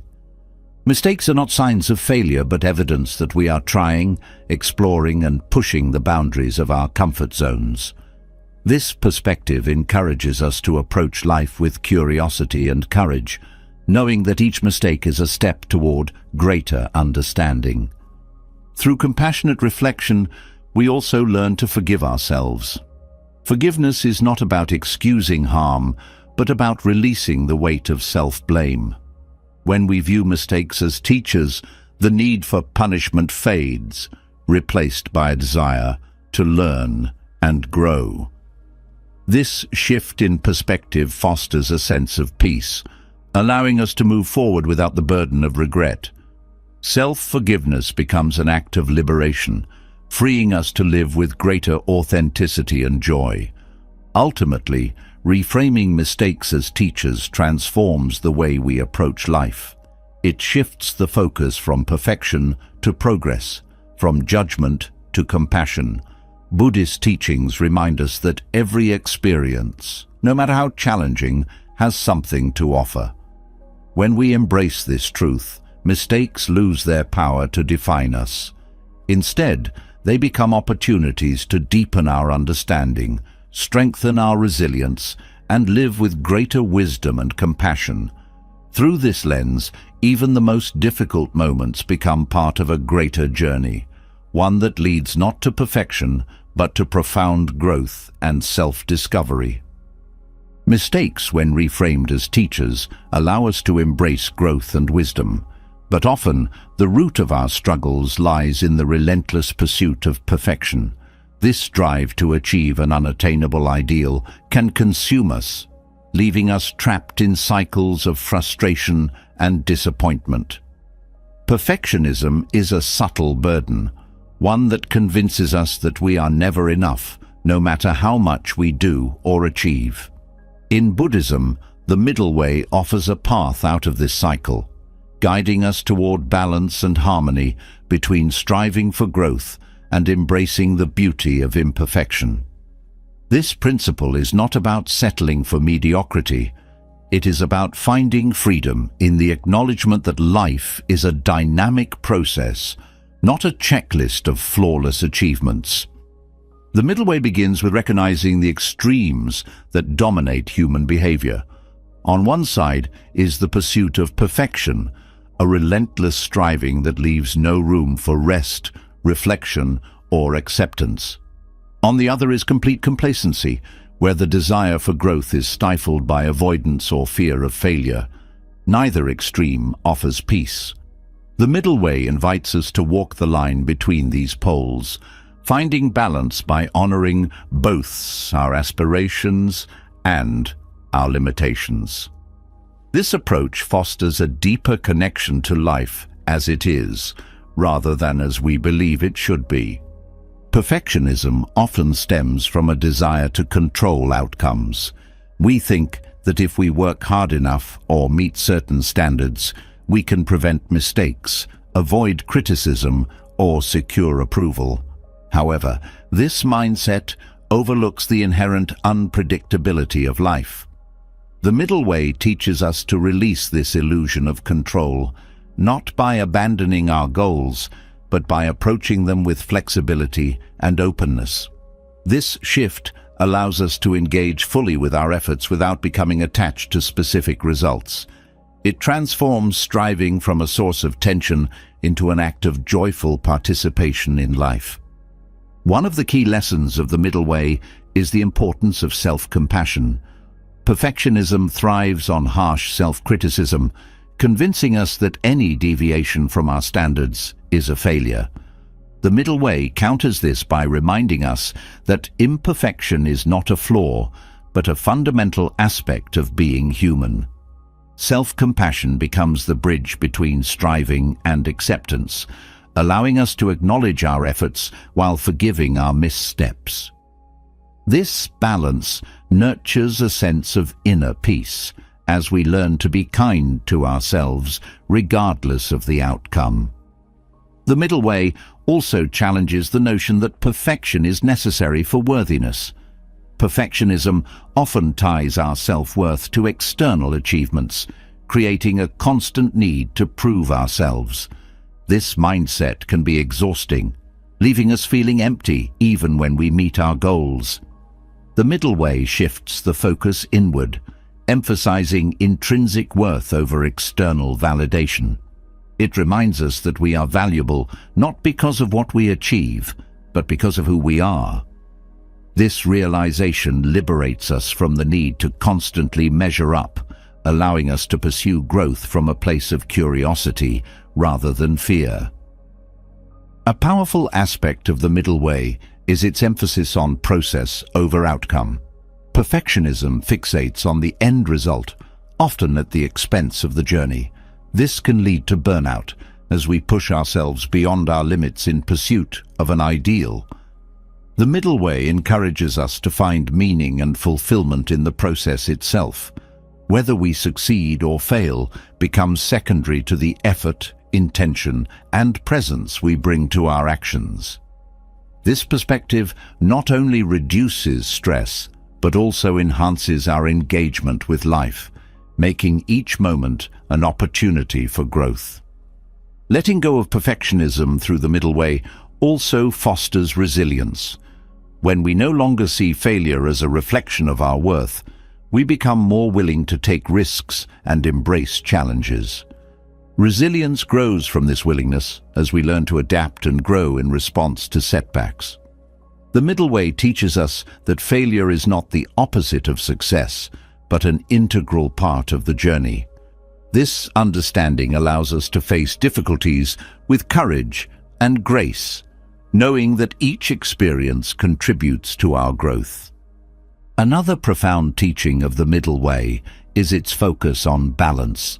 In the pursuit of perfection, we often neglect other aspects of our lives, relationships, health, or moments of rest and joy. This imbalance can lead to dissatisfaction, even when we achieve our goals. The middle way encourages us to cultivate harmony in all areas of life, recognizing that true fulfillment comes from integration rather than singular focus. This holistic approach helps us to prioritize what truly matters, creating a sense of alignment and well-being. The middle way also invites us to embrace uncertainty. Perfectionism seeks to eliminate doubt, striving for absolute clarity and control.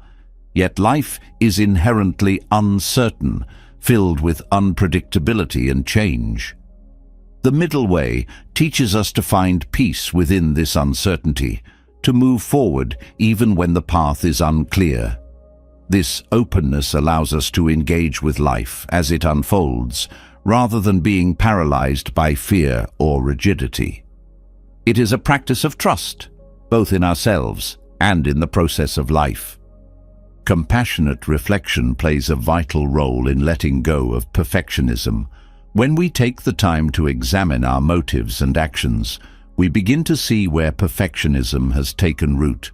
This awareness is not about judgment, but about understanding. Through reflection, we can identify the fears and beliefs that drive our perfectionism and begin to challenge them. The middle way offers a framework for this exploration, guiding us toward a more balanced and compassionate approach to ourselves and our goals. The practice of mindfulness is deeply intertwined with the middle way. Mindfulness helps us to stay present, to observe our thoughts and behaviors without being swept away by them. When perfectionist tendencies arise, mindfulness allows us to recognize them and choose a different response. This awareness creates space for choice, enabling us to act from a place of balance rather than compulsion. Mindfulness also helps us to appreciate the present moment, shifting our focus from what we lack to what we have. Gratitude is another powerful tool in embracing the middle way. Perfectionism often fixates on what is missing, creating a sense of dissatisfaction even in the midst of abundance. Gratitude shifts this perspective, helping us to recognize and appreciate the goodness in our lives. This practice fosters contentment, reducing the need to constantly strive for more. Gratitude does not negate the desire for growth, but grounds it in a sense of sufficiency, creating a foundation of peace and joy. Letting go of perfectionism also involves redefining success. In a perfectionist mindset, success is often narrowly defined by external achievements or specific outcomes. The middle way broadens this definition, framing success as the ability to live with integrity, presence, and compassion. This redefinition empowers us to find meaning and fulfillment in our daily lives, regardless of whether we meet traditional markers of success. It reminds us that true success is not about being flawless, but about being authentic. The middle way teaches us to celebrate progress rather than perfection. Every step forward, no matter how small, is an achievement worth acknowledging. This perspective encourages us to focus on our efforts rather than fixating on what remains undone. By celebrating progress, we cultivate a sense of motivation and joy, making the journey itself more rewarding. This shift in focus also helps to sustain our efforts, as we learn to find satisfaction in the process rather than waiting for a perfect outcome. Ultimately, the middle way offers a path to freedom. It releases us from the constraints of perfectionism, allowing us to live with greater ease and authenticity. This freedom is not about abandoning our aspirations, but about approaching them with balance and compassion. It is about recognizing that life is not a test to be passed, but a journey to be experienced. Through the middle way, we learn to embrace our imperfections, to honor our efforts, and to find peace in the dynamic flow of life. In doing so, we discover a deeper sense of fulfillment, one that is rooted not in perfection, but in the richness of being human. Embracing the middle way teaches us to let go of perfectionism, allowing space for balance, compassion, and growth. But balance is not passive. It requires conscious direction, a compass that guides our actions and choices with purpose. This is where intention becomes transformative. The power of intention is not just in the actions it inspires, but in the clarity and alignment it creates. Setting wholesome intentions, as taught in Buddhist philosophy through Samma Sankappa, shifts the focus from dwelling on past mistakes to cultivating meaningful growth. It is a practice of looking forward with mindfulness and purpose, paving a path of healing and transformation. Intentions are different from goals. While goals focus on outcomes, intentions direct the energy and values behind your actions. They are not bound by external results, but are deeply rooted in your inner landscape. Mistakes often lead to fixation on what went wrong, trapping you in a cycle of regret. Intention breaks this cycle by redirecting your focus toward what you can do differently. Instead of asking, "How could I have failed?" the question becomes, "What values and principles will guide my actions now?" This shift fosters self-forgiveness by anchoring you in the present and empowering you to create a better future. Samasankappa, or right intention, is one of the elements of the Noble Eightfold Path. It emphasizes cultivating intentions that align with kindness, compassion, and wisdom. This principle challenges the reactive patterns that arise from guilt and fear, replacing them with proactive, wholesome intentions. When reflecting on a mistake, the focus is not on punishment or self-blame, but on understanding what intentions led to the action and how they can be refined. This approach creates a sense of accountability without the weight of judgment, making space for growth and learning. One of the transformative aspects of intention is its ability to clarify your priorities. Mistakes often cloud your perspective, making it difficult to see the bigger picture. Setting intentions helps to cut through this confusion, bringing your values into focus. For example, if a mistake stemmed from acting out of impatience, a wholesome intention might be to cultivate patience and mindfulness. This clarity not only prevents future harm, but also reinforces your commitment to living in alignment with your highest values. It is a process of refining your actions to reflect the person you aspire to be. The act of setting intentions also fosters resilience. Mistakes can feel overwhelming, as though they define you or limit your potential. Intention reminds you that growth is always possible, no matter how challenging the circumstances. Each intention you set becomes a step forward, a way of reclaiming agency over your life. This resilience is not about denying the impact of your mistakes, but about choosing to respond to them with purpose and determination. It is a quiet strength that allows you to move forward with grace. Intentions also create a sense of continuity between your past, present, and future.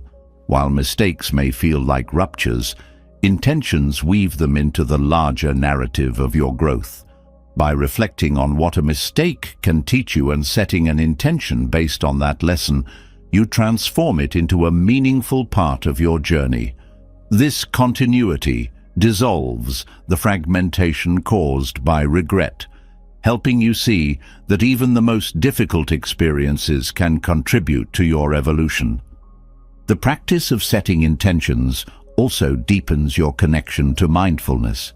Intention is not a one-time act, but an ongoing practice that requires presence and awareness. Each day offers opportunities to renew your intentions, to realign your actions with your values. This mindfulness ensures that your intentions remain active and relevant, rather than becoming empty declarations. It is a way of living with intention, where every choice is an opportunity to embody the principles you hold dear. Compassion plays a central role in intention. Without compassion, intentions can become rigid or self-critical, driven by a desire to fix yourself rather than nurture growth. Compassion softens this approach, reminding you that intentions are not about perfection, but about progress. It allows you to set intentions with kindness, acknowledging both your strengths and your limitations.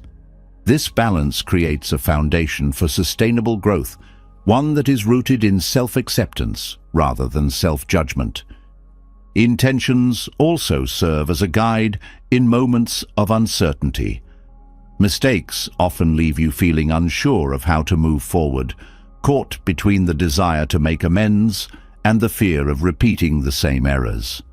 Setting intentions provides a clear path, a way of navigating the uncertainty with confidence.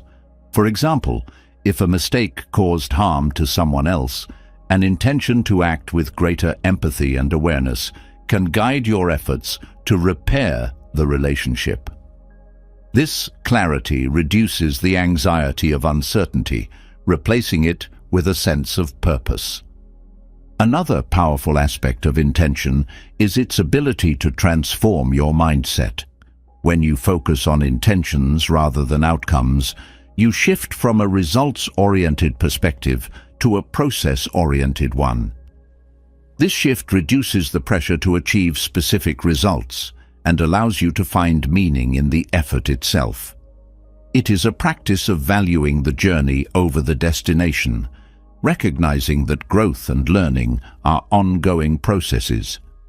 This perspective makes it easier to approach mistakes with curiosity rather than fear, as they become opportunities to refine your intentions.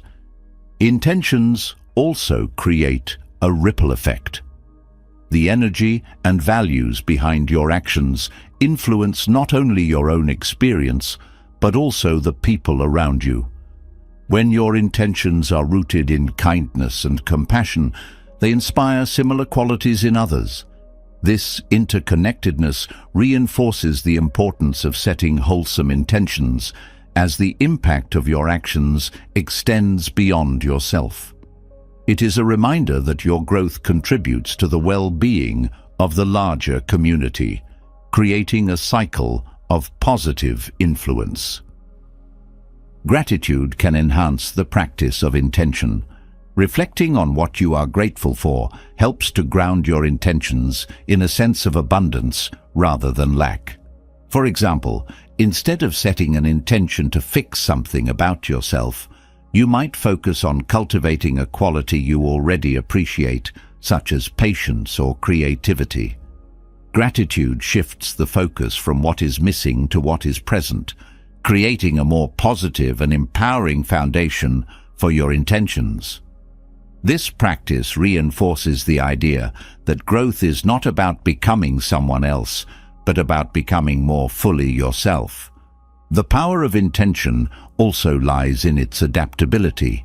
Life is dynamic, and circumstances often change in ways you cannot predict.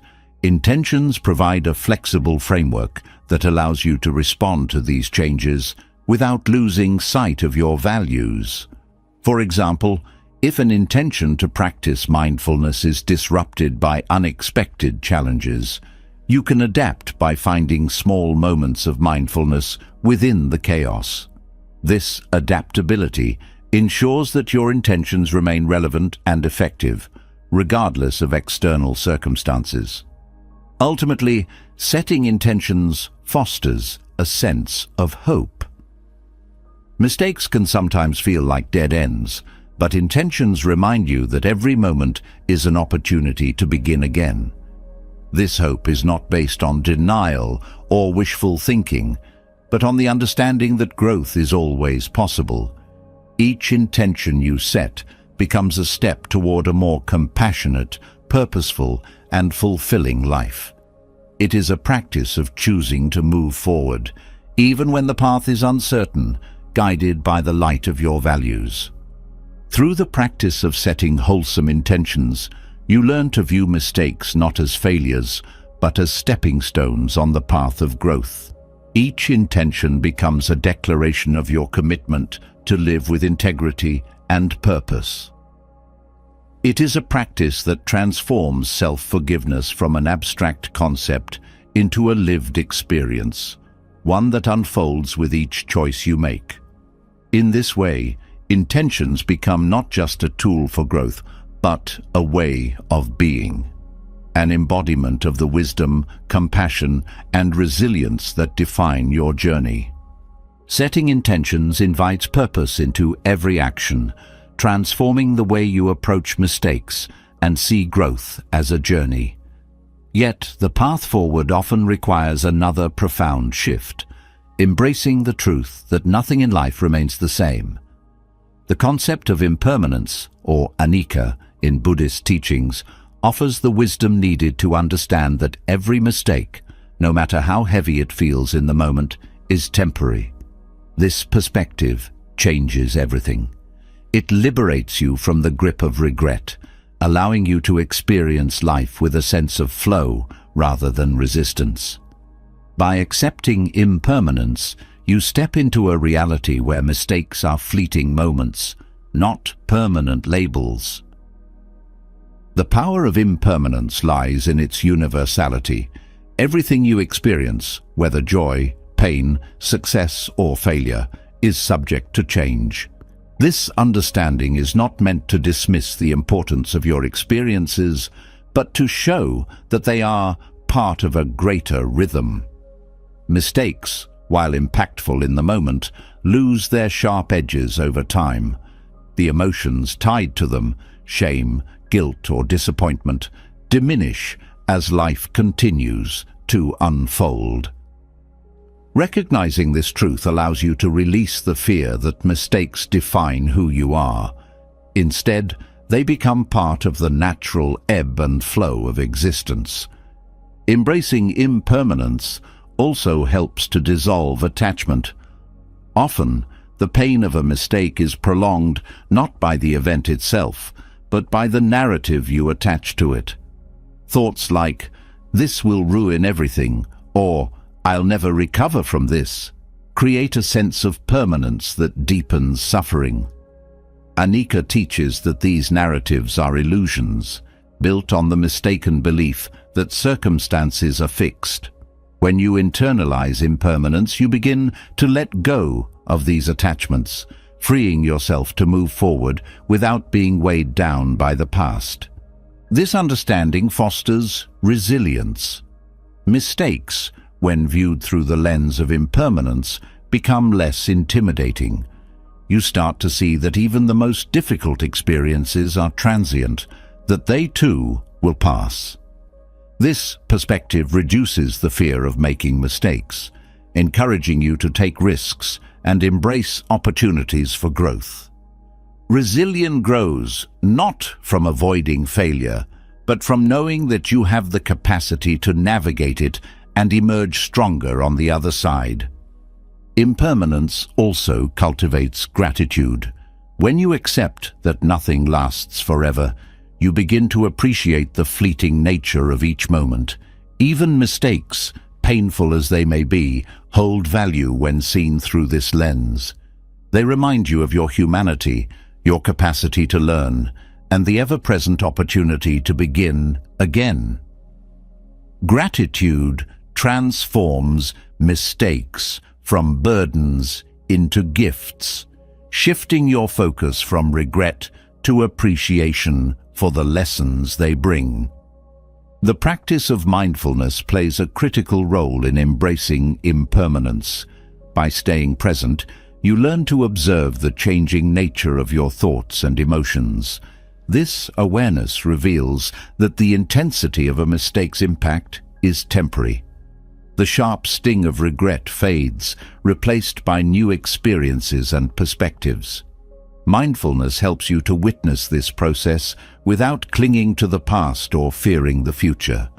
It anchors you in the here and now, where growth and healing are always possible.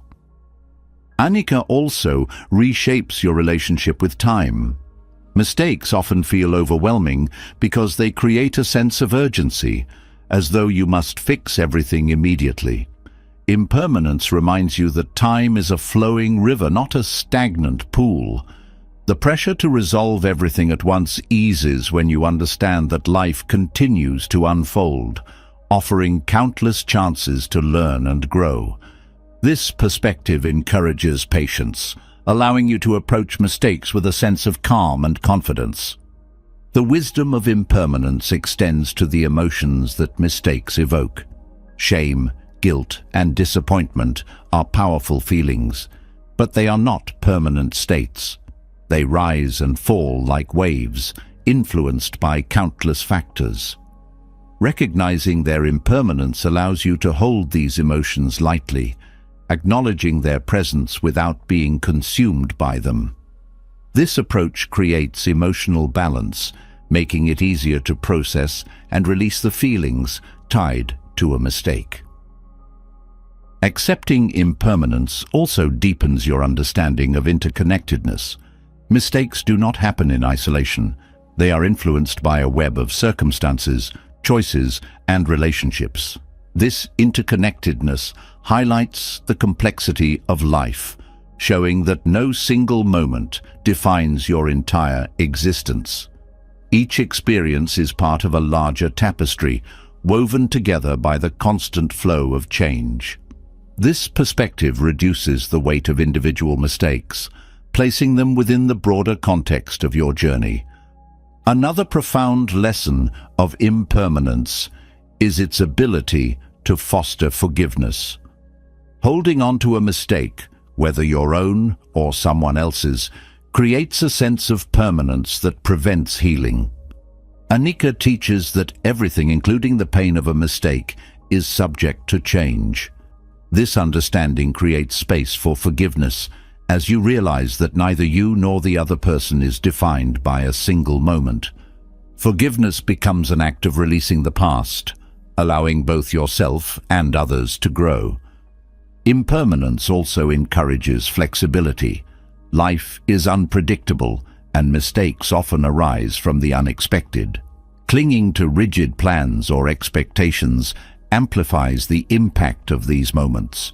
When you embrace impermanence, you learn to adapt to change with greater ease.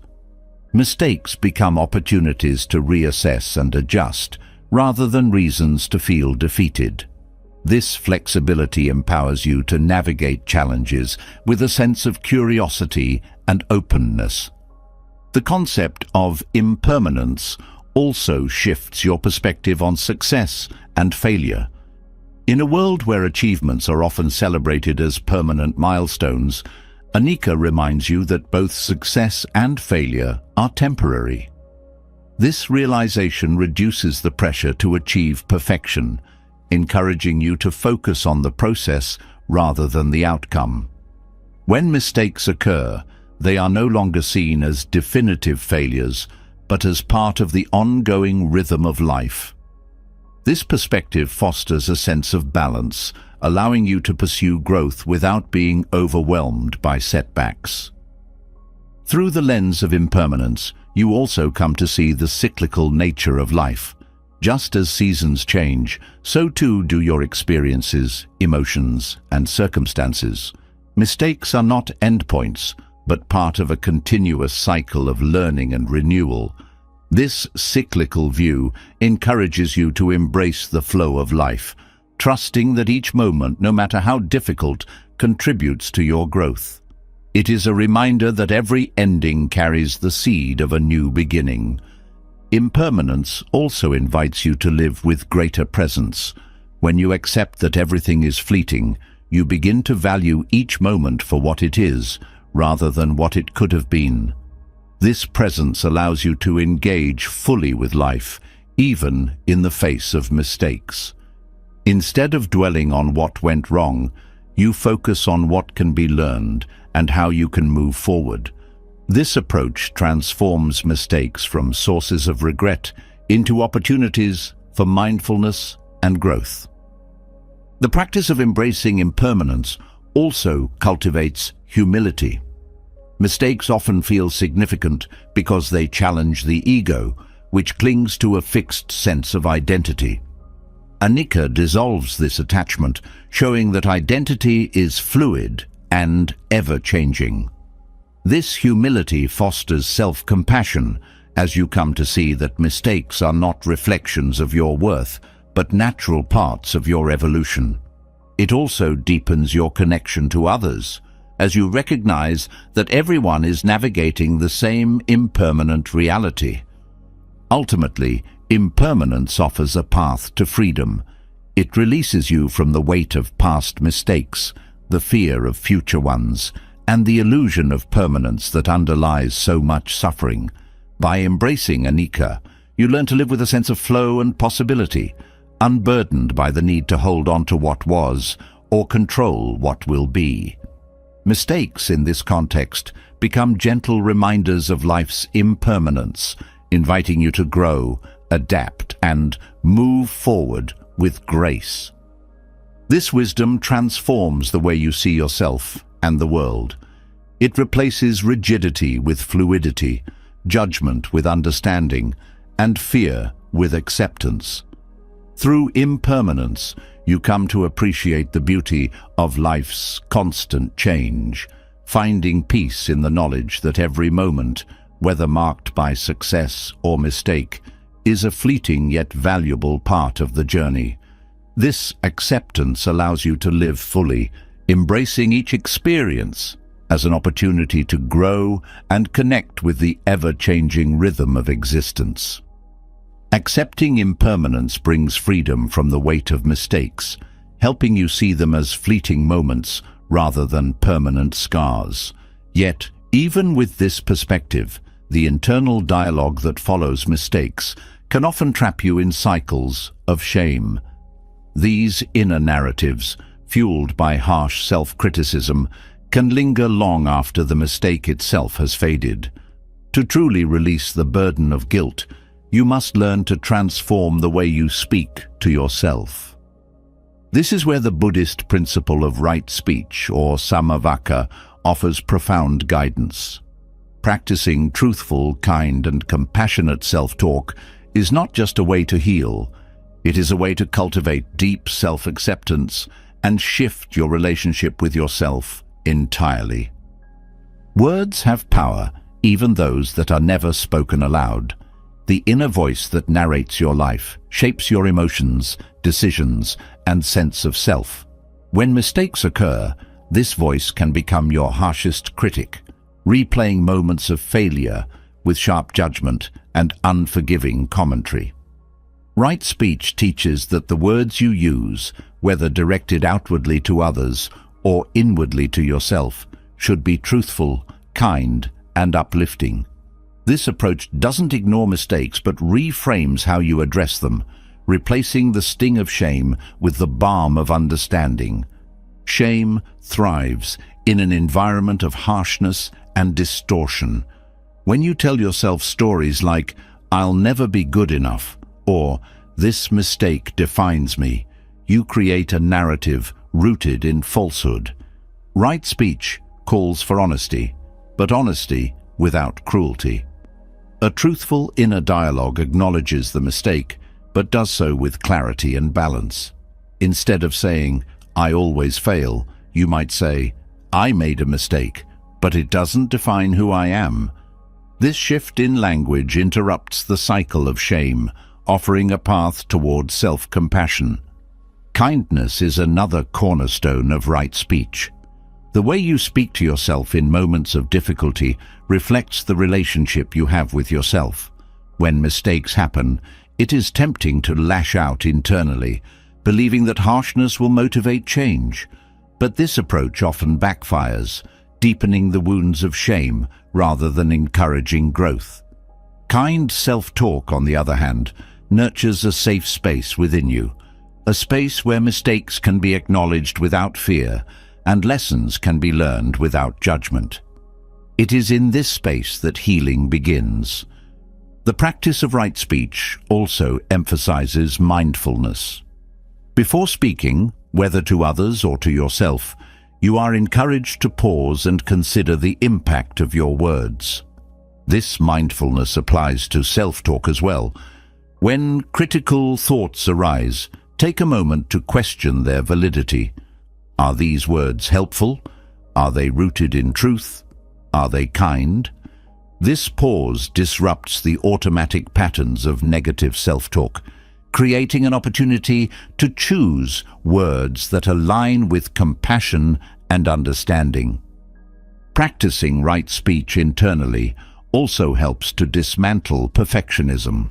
The language of perfectionism is often absolute and unforgiving. Words like always, never, and should dominate the narrative. These words leave no room for nuance or growth, turning every mistake into a personal failure. Right speech replaces this rigidity with flexibility, using language that reflects the dynamic nature of life. Instead of, "I should have known better," you might say, "I did the best I could with what I knew at the time." This shift in language creates space for self-forgiveness and acceptance. Another powerful aspect of right speech is its ability to foster self-awareness. The words you use internally often reflect deeper beliefs about yourself. By paying attention to your self-talk, you can begin to uncover these beliefs and challenge the ones that no longer serve you. For example, if you catch yourself thinking, "I'm not worthy of forgiveness," you can examine where this belief comes from and replace it with a more compassionate truth. This process of self-inquiry transforms negative self-talk into an opportunity for growth and healing. Right speech also cultivates gratitude. Harsh self-talk often focuses on what went wrong, amplifying the negative aspects of a mistake. Kind and truthful self-talk, however, can shift the focus toward what was learned or what remains valuable in the situation. For instance, instead of fixating on the mistake itself, you might reflect on the effort you made or the lessons gained. This practice of gratitude not only reduces shame, but also strengthens your resilience, helping you approach future challenges with a more balanced perspective. The ripple effects of right speech extend beyond self-talk. The way you speak to yourself influences the way you interact with others. When your inner dialogue is kind and compassionate, it becomes easier to extend that same kindness outward. This shift creates a sense of harmony in your relationships, reducing conflict and fostering deeper connections.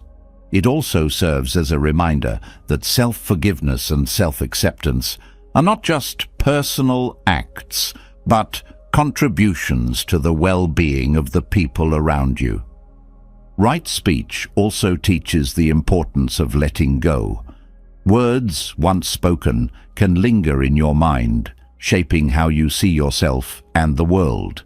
Clinging to harsh or unkind words only perpetuates shame and guilt. Practicing right speech encourages you to let go of these words and replace them with ones that uplift and empower. This letting go is an act of liberation, freeing you from the weight of self-judgment and opening the door to self-compassion. The practice of right speech is deeply tied to the concept of intention. When you choose your words mindfully, you align your actions with your values. This alignment creates a sense of integrity, which is essential for self-acceptance. When reflecting on a mistake, ask yourself, what intention do I want to bring to this moment? This question helps you to focus on growth and healing rather than punishment or blame. It transforms the narrative from "I failed" to "I am learning." One of the most transformative aspects of right speech is its ability to create a sense of safety within yourself. Shame often arises from fear, the fear of judgment, rejection, or inadequacy. When your inner dialogue is harsh, it reinforces this fear, creating an internal environment of hostility. Right speech replaces this hostility with kindness, creating a safe space where you can process mistakes without the added burden of self-criticism. This safety is essential for self-forgiveness, as it allows you to face your mistakes with courage and clarity. The practice of right speech also encourages humility. Harsh self-talk often stems from an unrealistic expectation of perfection, while kind and truthful self-talk acknowledges the reality of imperfection. This humility is not about diminishing yourself, but about embracing your humanity. It reminds you that making mistakes is part of life, not a reflection of your worth. This perspective fosters a sense of connection with others, as you realize that everyone faces challenges and missteps. Through the lens of right speech, self-forgiveness becomes an ongoing practice rather than a one-time event. Each moment offers an opportunity to choose words that align with compassion and truth. Over time, this practice reshapes the way you see yourself, replacing the narrative of shame with one of acceptance and growth. It is a process of rewriting the stories you tell yourself, creating a new narrative that reflects your resilience, wisdom, and inherent worth. The impact of right speech is profound. It changes not only the way you relate to your mistakes, but also the way you relate to yourself. By practicing truthful and kind self-talk, you create a foundation of self-acceptance that supports every aspect of your life. Mistakes no longer feel like permanent stains, but like moments of learning and transformation. This shift allows you to move forward with a sense of freedom and possibility, knowing that your worth is not defined by your past, but by the kindness and intention you bring to each moment. The power of kind and truthful self-talk reshapes how you view mistakes, fostering self-acceptance and freeing you from the burden of shame. But within this transformation lies another profound opportunity: the ability to cultivate gratitude for the lessons embedded within those mistakes. Gratitude doesn't require denial of the pain or regret that often accompanies missteps. Instead, it asks you to look deeper, to uncover the hidden gifts of growth and self-discovery that every mistake offers. This practice shifts your perspective, transforming what might initially seem like failure into a meaningful part of your journey. Gratitude for mistakes begins with a willingness to see beyond the surface. When a mistake happens, the immediate response is often one of frustration or disappointment. These emotions, while natural, can obscure the deeper lessons available to you. Gratitude requires stepping back and asking questions that open new pathways of understanding. What did this experience teach you about your choices? How did it reveal areas where growth was needed? These reflections invite clarity, helping you move from a place of regret to one of appreciation for what the mistake has revealed. Recognizing the role of mistakes in shaping your growth is one of the most powerful ways to cultivate gratitude. Mistakes often act as mirrors, reflecting aspects of yourself or your behavior that need attention. Perhaps a moment of impatience led to an error, revealing the importance of slowing down and being mindful. Or maybe a decision made in haste highlighted the need for deeper consideration in the future. Gratitude transforms these realizations from painful reminders into valuable insights, guiding your evolution toward a more thoughtful and intentional way of being. Another way to embrace gratitude for mistakes is by acknowledging their role in teaching resilience. Life's challenges are rarely linear, and mistakes often mark the twists and turns that force you to adapt and grow stronger. Each time you recover from a mistake, you build your capacity to face adversity with courage and grace. Gratitude allows you to honor this resilience, recognizing that the strength you've cultivated would not have been possible without the challenges you've faced. This perspective reframes mistakes not as setbacks, but as stepping stones on the path to greater self-mastery. Mistakes also foster empathy, both for yourself and others. When you reflect on your own missteps with gratitude, you begin to understand that imperfection is a shared human experience. This realization softens judgment, both of yourself and those around you. Gratitude for the lessons in mistakes helps you see that everyone is navigating their own challenges, often learning through trial and error. This shift in perspective deepens your connection to others, creating space for compassion and understanding. It's a reminder that mistakes are not isolating events, but opportunities to build bridges of empathy. Gratitude also opens the door to humility. Mistakes remind you of your limitations, breaking down the illusion of control or perfection. This humility is not about diminishing yourself, but about embracing your humanity. Gratitude allows you to see this humility as a gift, one that keeps you grounded and connected to what truly matters. By accepting mistakes with grace, you learn to release the need for constant approval or validation, finding strength in the authenticity of your imperfections. The practice of gratitude for mistakes also aligns with the concept of impermanence. Every mistake, no matter how significant it feels in the moment, eventually fades into the larger tapestry of your life. Gratitude helps you recognize this impermanence, allowing you to let go of the lingering weight of regret. Instead of clinging to what went wrong, you focus on the lessons that can carry you forward. This perspective creates a sense of freedom, as you realize that mistakes do not define you, but shape the person you are becoming. Gratitude shifts your focus from scarcity to abundance. Mistakes often feel like losses of time, opportunity, or trust. But when viewed through the lens of gratitude, they reveal the richness of what they've added to your life. Perhaps a mistake taught you patience, strengthened a relationship, or uncovered a hidden strength you didn't know you had. By appreciating these gains, you begin to see that even the most difficult experiences can leave you with something valuable. This mindset transforms mistakes from sources of frustration into catalysts for growth. Cultivating gratitude for mistakes also enhances your self-awareness. Each mistake holds a lesson, but these lessons are only accessible if you take the time to reflect. Gratitude encourages this reflection, prompting you to examine the choices, emotions, and circumstances that led to the mistake. This process deepens your understanding of yourself, helping you to identify patterns or tendencies that might otherwise go unnoticed.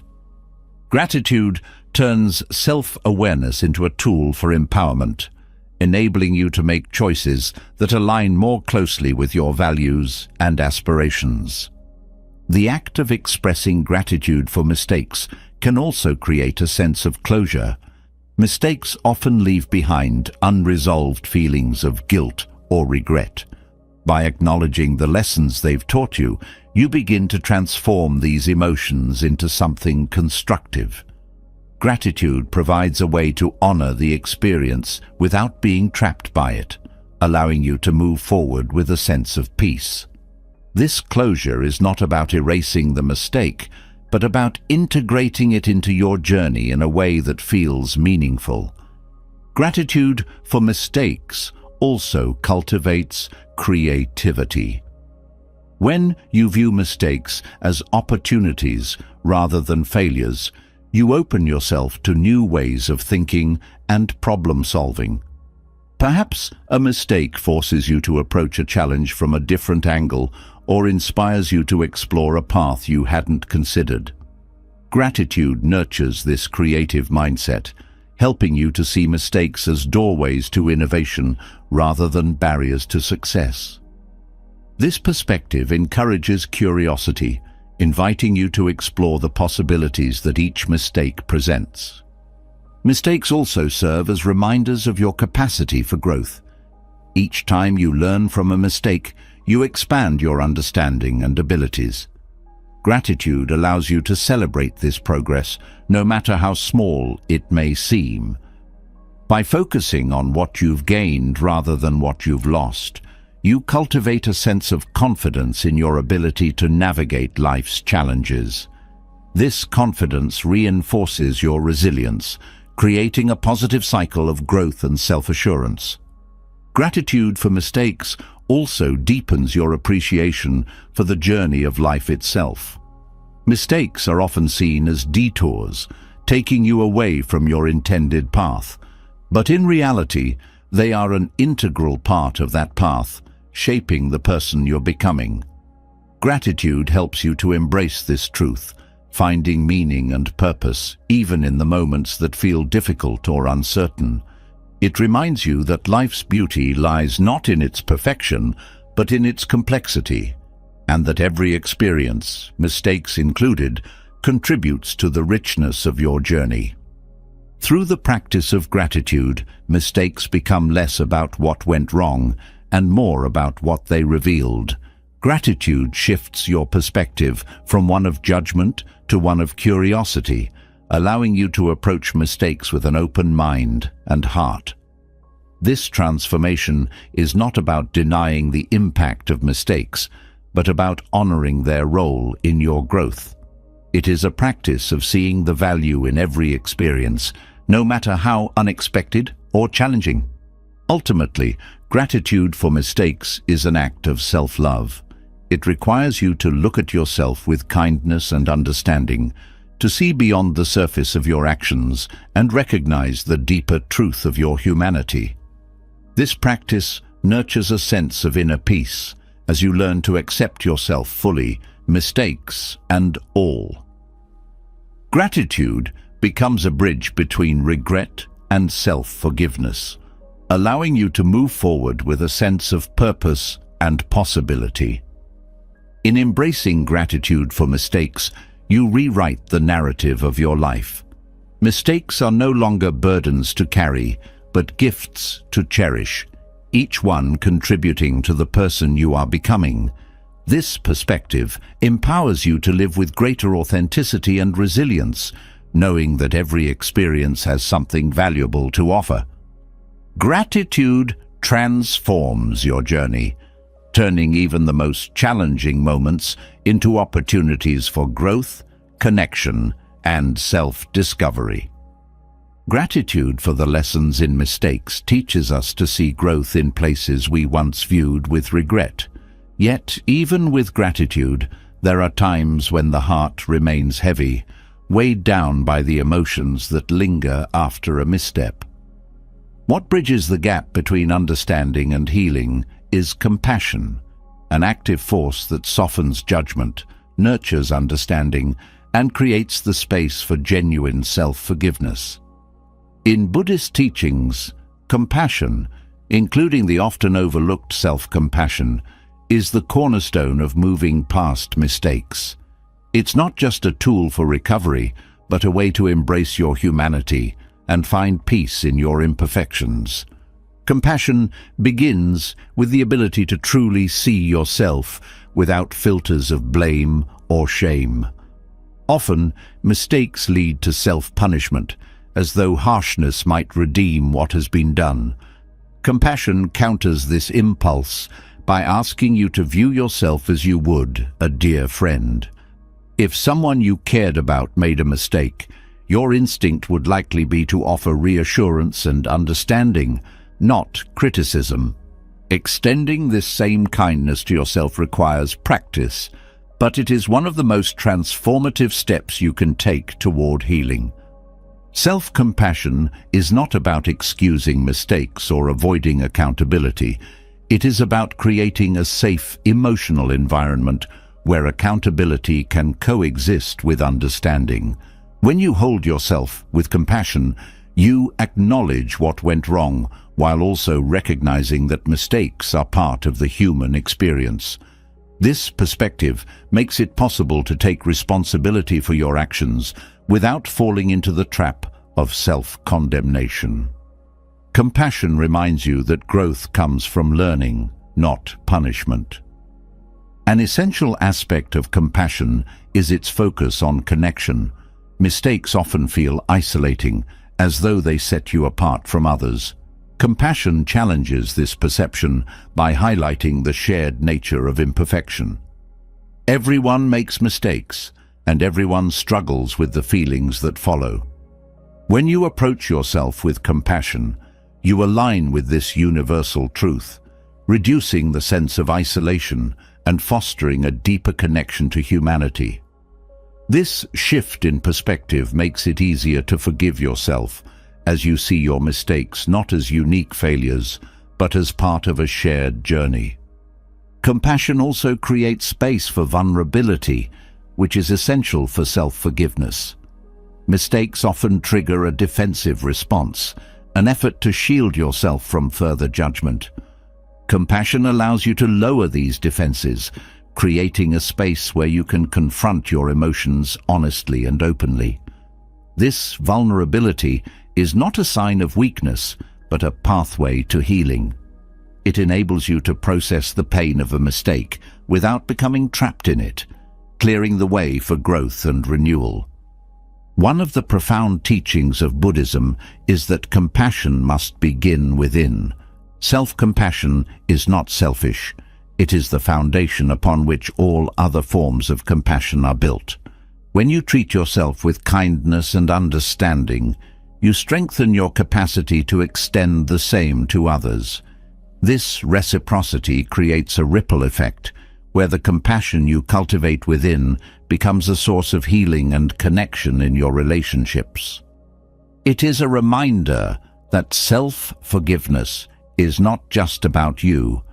It also impacts the way you engage with the world. Compassion also transforms the way you view the emotional aftermath of mistakes. Feelings like guilt, shame, and regret can be overwhelming, but compassion helps you see them as signals rather than punishments. These emotions point to areas where healing and growth are needed.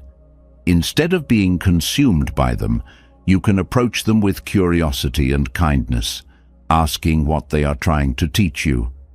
This shift in perspective turns difficult emotions into opportunities for self-discovery and transformation. Another powerful aspect of compassion is its ability to disrupt negative self-talk. Harsh internal dialogue often reinforces feelings of guilt and unworthiness, making it difficult to move forward. Compassion replaces this criticism with a voice of kindness, reminding you of your inherent worth even in the face of mistakes. This change in narrative allows you to approach yourself with patience and empathy, creating a foundation for lasting self-forgiveness. Compassion also plays a key role in breaking cycles of self-sabotage. When you hold on to harsh judgments about your mistakes, it becomes easy to fall into patterns of avoidance or self-punishment. Compassion interrupts these patterns by encouraging a more constructive approach. Instead of avoiding responsibility or repeating harmful behaviors, you can use compassion to guide your actions toward healing and growth. It is a way of treating yourself as someone worth caring for, even when things go wrong. In Buddhist teachings, the practice of loving-kindness meditation, or metta, is a profound way to cultivate compassion. This meditation involves directing goodwill and kindness first toward yourself, then toward others, and eventually toward all beings. By including yourself in this circle of compassion, you reinforce the idea that you are just as deserving of forgiveness and understanding as anyone else. This practice helps to dissolve the barriers that harsh self-judgment creates, fostering a sense of inner peace and acceptance. Compassion also teaches you to focus on progress rather than perfection. Mistakes often highlight areas where improvement is needed, but the pursuit of perfection can create unnecessary pressure and stress. Compassion encourages you to celebrate small steps of growth, recognizing that transformation is a gradual process. This perspective reduces the fear of making mistakes, allowing you to approach challenges with courage and curiosity rather than hesitation or dread. Another vital lesson of compassion is its role in fostering emotional resilience. Life is unpredictable and mistakes are inevitable. Compassion equips you with the strength to navigate these moments without being overwhelmed by them. It reminds you that your worth is not defined by your mistakes, but by your ability to learn and grow from them. This resilience enables you to face challenges with confidence, knowing that you have the tools to recover and thrive. Compassion also deepens your ability to forgive others.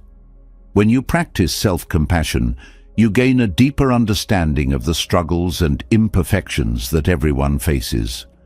This understanding makes it easier to extend forgiveness to those who have hurt you, creating a cycle of healing that benefits everyone involved. Self-forgiveness and the forgiveness of others are deeply interconnected, each reinforcing the other in a way that fosters harmony and peace. At its core, compassion is about creating a sense of safety within yourself. Mistakes often trigger feelings of insecurity or fear, as though they threaten your sense of identity.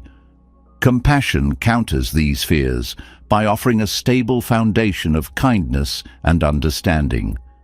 When you know that you can approach yourself with compassion, even in the face of mistakes, you develop a sense of inner security that is unshaken by external circumstances. This safety allows you to take risks, explore new possibilities, and embrace the full spectrum of human experience. Compassion also teaches the value of patience. Healing from mistakes takes time, and the journey is rarely linear. Compassion helps you to accept this reality, offering patience and grace as you navigate the process of self-forgiveness. It reminds you that growth is not about rushing to a destination, but about honoring the path you are on. This patience creates a sense of calm and steadiness, allowing you to move forward at your own pace. Through compassion, you also come to understand the impermanence of mistakes. No matter how significant a mistake feels in the moment, it is ultimately a passing event. Compassion helps you to hold this perspective, reducing the weight of guilt and allowing you to focus on the present. This understanding creates space for healing and renewal as you learn to let go of what no longer serves you. Compassion is not a passive quality. It is an active force that shapes the way you engage with yourself and the world. By practicing compassion, you transform mistakes from sources of shame into opportunities for growth. It is a practice that nurtures self-forgiveness, strengthens resilience, and deepens your connection to humanity. In this way, compassion becomes not just a tool for healing, but a way of living, one that empowers you to move through life with grace, kindness, and unwavering self-acceptance. Compassion creates a space for understanding, a gentle reminder that mistakes are part of the human experience rather than reflections of your worth. Yet compassion alone cannot fully guide you forward without another vital element: responsibility. To grow from past mistakes, there must be an honest acknowledgement of your role in them. But here lies the delicate balance. How do you accept responsibility without falling into the trap of self-condemnation or being consumed by guilt? This balance is not just about moving forward, but about doing so with clarity and self-respect.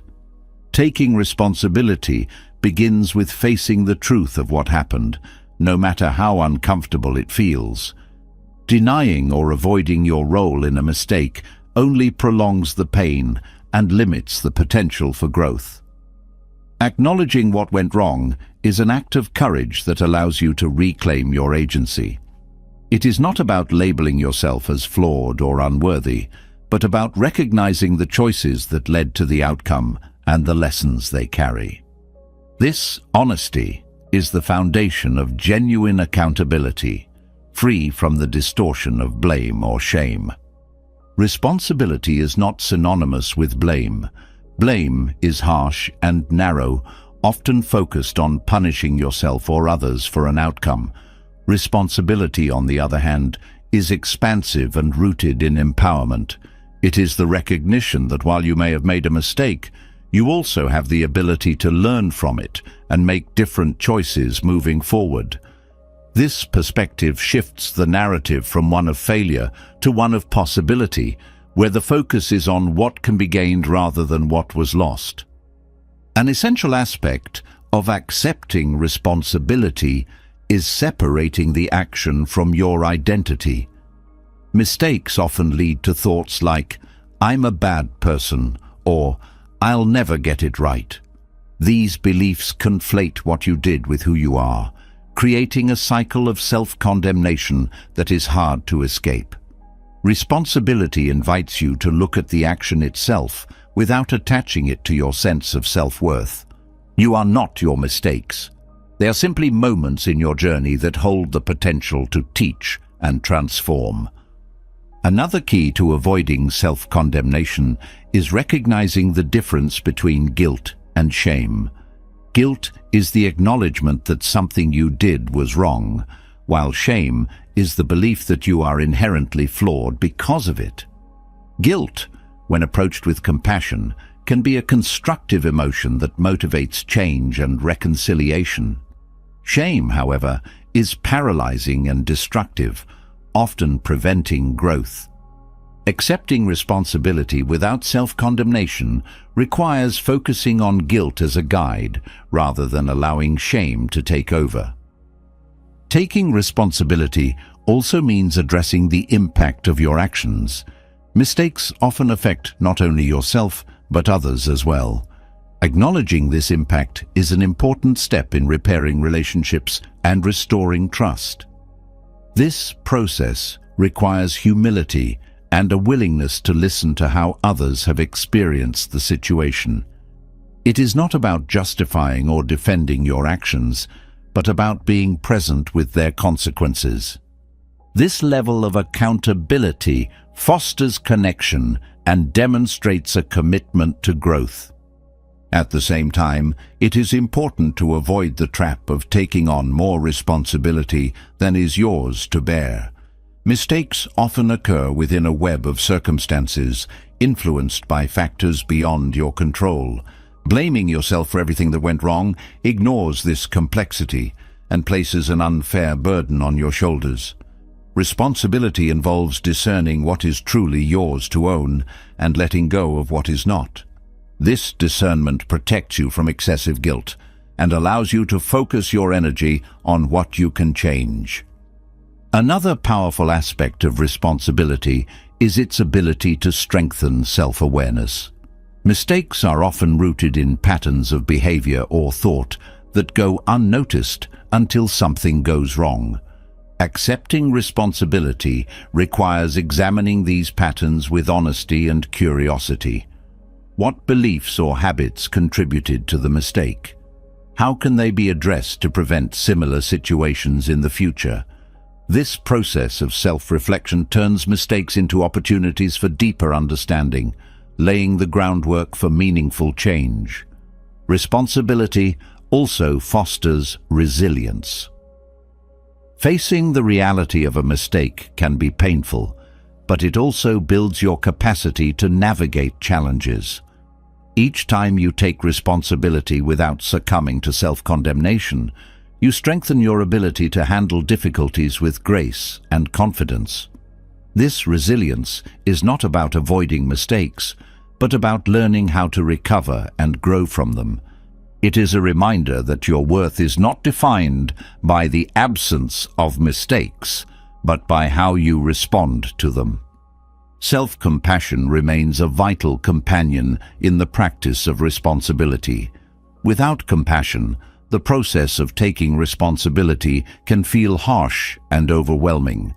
Compassion softens this experience, reminding you that accountability is not about perfection, but about progress.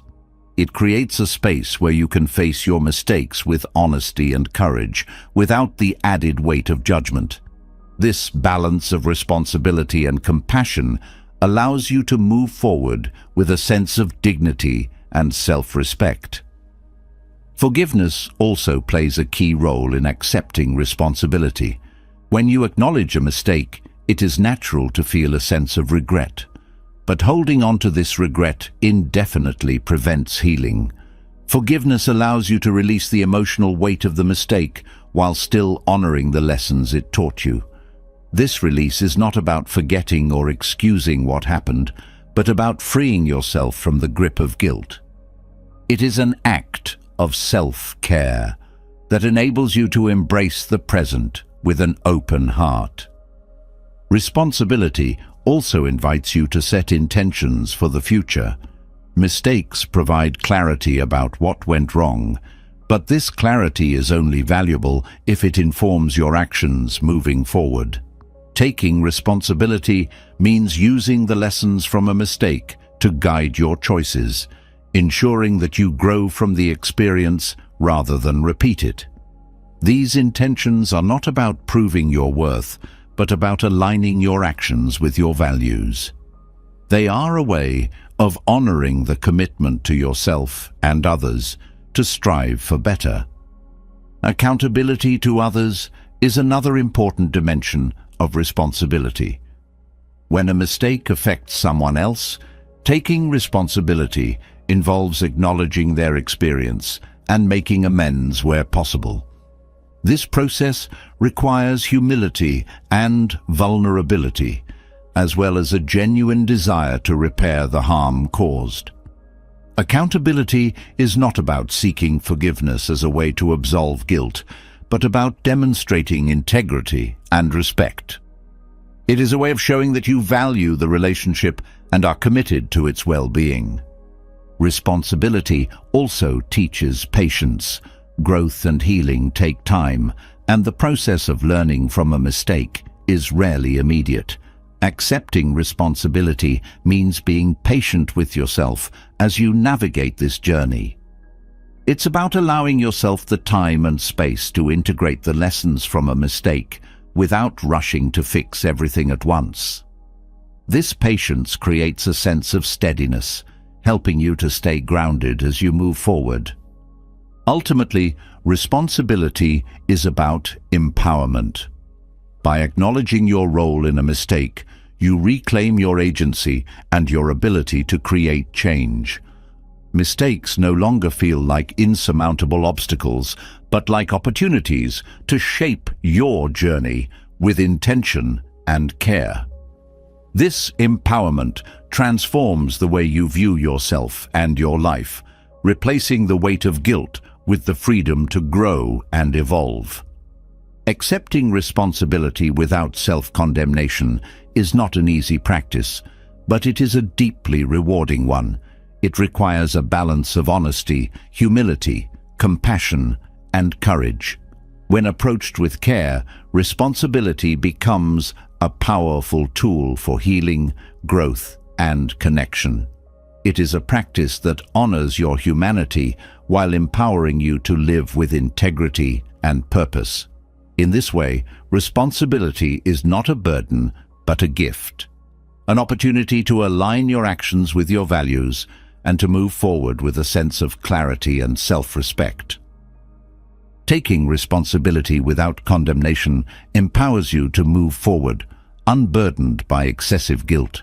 Yet, even when accountability is balanced with self-compassion, the weight of past mistakes can linger, tying your identity to a version of yourself that no longer exists. The practice of Buddhist non-attachment offers a profound solution, inviting you to release these ties to the past and embrace the freedom of the present. This is not about forgetting or dismissing the past, but about recognizing that clinging to old identities and stories only prevents growth. Non-attachment becomes a gateway to transformation, where you can honor your journey without being defined by it. Releasing attachment to the past begins with understanding how it shapes your perception of self. Mistakes often create narratives that feel permanent. I am a failure, or I will never change. These labels, though false, can become deeply ingrained when you hold on to them, shaping your choices and limiting your potential. Non-attachment teaches that these identities are not who you are, but are instead fleeting constructs shaped by impermanent experiences. Letting go of these constructs allows you to see yourself as a dynamic being, capable of growth and renewal. Non-attachment does not mean denying the reality of your past. It is about reframing your relationship with it. Mistakes, when clung to, create a cycle of regret and self-doubt. But when viewed through the lens of non-attachment, they become moments of learning rather than sources of identity. This shift allows you to acknowledge what happened without being trapped by it, opening the door to a present moment unburdened by past definitions. Clinging to the past often stems from a desire for control, a belief that holding on to certain narratives will somehow make sense of the pain. Non-attachment challenges this belief by showing that true control lies in how you respond to the present. The past cannot be changed, but your relationship with it can. By releasing the need to control what has already happened, you free yourself to focus on what you can influence now. This freedom transforms your perspective, replacing frustration with acceptance and rigidity with flow. The practice of non-attachment also involves letting go of the emotional weight tied to past mistakes. Feelings of guilt, shame, or anger can linger long after the event itself, creating a heavy emotional burden. Non-attachment does not ask you to suppress these emotions, but to recognize their impermanence. Emotions, like all things, rise and fall. By observing them without clinging, you create space for them to move through you, allowing healing to take place naturally. This process helps you release the emotional residue of the past, lightening your inner world. Non-attachment is deeply connected to the concept of impermanence. The past, no matter how significant it feels, is constantly fading into memory, replaced by the unfolding reality of the present. Holding on to the past is like gripping water. It slips through your fingers no matter how tightly you hold. Recognizing this impermanence allows you to let go of the futile effort to preserve what is no longer here, redirecting your energy toward living fully in the now. This shift is not about dismissing the past, but about placing it in its rightful context as a stepping stone rather than a prison. Practicing non-attachment also requires confronting the ego. The ego clings to past identities, both positive and negative, as a way of defining itself. It resists change because it fears losing a sense of self. Non-attachment challenges this fear by showing that identity is not fixed, but fluid. You are not the same person you were yesterday, and you will not be the same person tomorrow. Embracing this fluidity allows you to release the ego's grip on the past, creating space for growth and transformation. Letting go of past identities also fosters forgiveness, both for yourself and others. Clinging to mistakes, whether your own or someone else's, creates a cycle of resentment and blame. Non-attachment breaks this cycle by encouraging you to release the stories that fuel it. This does not mean excusing harm, but recognizing that holding on to anger or guilt only prolongs suffering.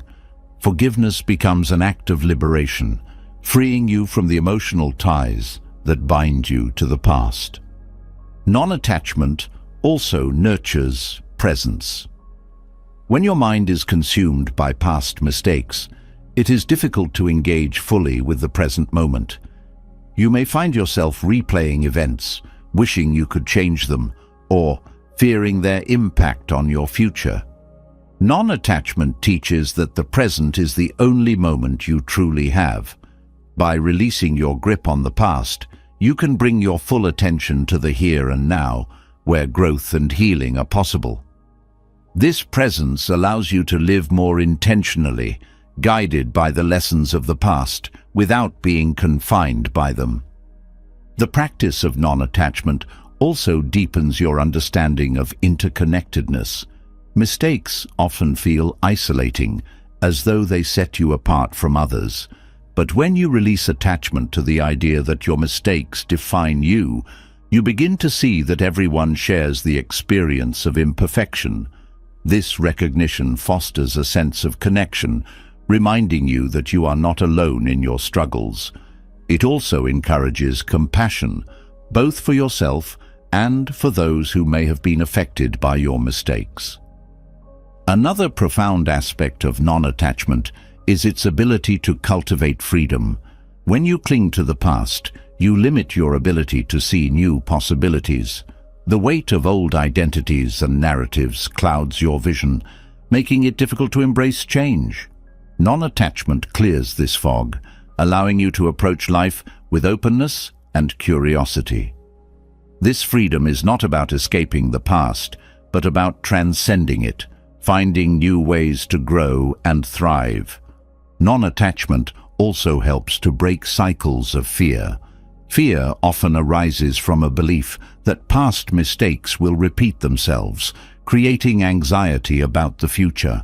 By letting go of attachment to past outcomes, you reduce the power of this fear. You begin to see each moment as an opportunity to make different choices, guided by the wisdom you have gained. This perspective replaces fear with confidence, empowering you to move forward with clarity and purpose. The journey of non-attachment is not about erasing the past, but about integrating it. Mistakes are not something to be forgotten, but something to be learned from. Non-attachment allows you to take the lessons from the past while leaving behind the weight of regret. This integration creates a sense of wholeness, where every part of your journey is honored without being clung to. It is a way of living that embraces both the beauty and the challenges of life, finding meaning in every moment. Through non-attachment, you also come to understand that healing is not about perfection, but about progress. Letting go of past identities tied to mistakes does not mean you will never struggle with them again. It means that when they arise, you have the tools to release them with kindness and grace. This ongoing practice is a testament to your resilience, a reminder that growth is not a destination, but a continuous process.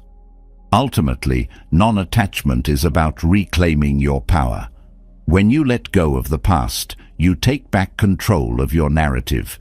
You are no longer defined by what has happened, but by how you choose to move forward. This empowerment transforms your relationship with yourself and the world, allowing you to live with authenticity and freedom. Non-attachment is not a denial of your journey, but an affirmation of your capacity to rise above it, embracing the infinite possibilities of the present moment. Letting go of the past through non-attachment frees you from the burden of mistakes and regrets. But sometimes, even after releasing old identities, the emotional remnants of guilt and shame linger. These feelings can be stubborn, hiding deep within and influencing your thoughts, actions, and sense of self. To truly heal, it is necessary to address these emotions directly and transform the energy they hold. Meditation becomes an essential tool for this process, offering not only clarity, but also a pathway to release the weight of guilt and shame, allowing you to reconnect with a lighter, more centered version of yourself. Meditation begins by creating a space of stillness where the mind is given permission to rest from its endless cycles of overthinking. Guilt and shame often thrive in this mental noise, fueled by repetitive thoughts and self-criticism. In meditation, you are not asked to ignore these emotions, but to bring them into a space where they can be observed without judgment. This practice shifts your relationship with these feelings, reducing their intensity and allowing you to approach them with curiosity and compassion rather than fear or avoidance. One of the most effective meditation techniques for releasing guilt and shame is mindfulness meditation. In this practice, you bring your full attention to the present moment, focusing on the sensations of your breath or the rhythm of your body. When guilt or shame arises, mindfulness invites you to acknowledge these feelings without pushing them away or holding on to them. You might silently label them, "This is guilt," or "This is shame," as a way of naming and understanding them. This simple act of recognition disrupts the cycle of identification, reminding you that these emotions are temporary visitors rather than permanent aspects of who you are. Compassion meditation, often referred to as metta or loving-kindness meditation, is another powerful practice for emotional healing. This technique involves directing goodwill and warmth toward yourself, especially toward the parts of you that feel burdened by guilt or shame. You can use phrases like, "May I be kind to myself," or "May I forgive myself and find peace." These affirmations, repeated silently or aloud, create a sense of emotional safety, allowing you to soften the harsh inner dialogue that often accompanies guilt and shame. Over time, this practice rewires your inner narrative, replacing self-criticism with self-compassion. Another meditation approach is body awareness, which helps to identify where guilt and shame are stored physically. Emotions often manifest in the body, creating tension in the chest, stomach, or shoulders.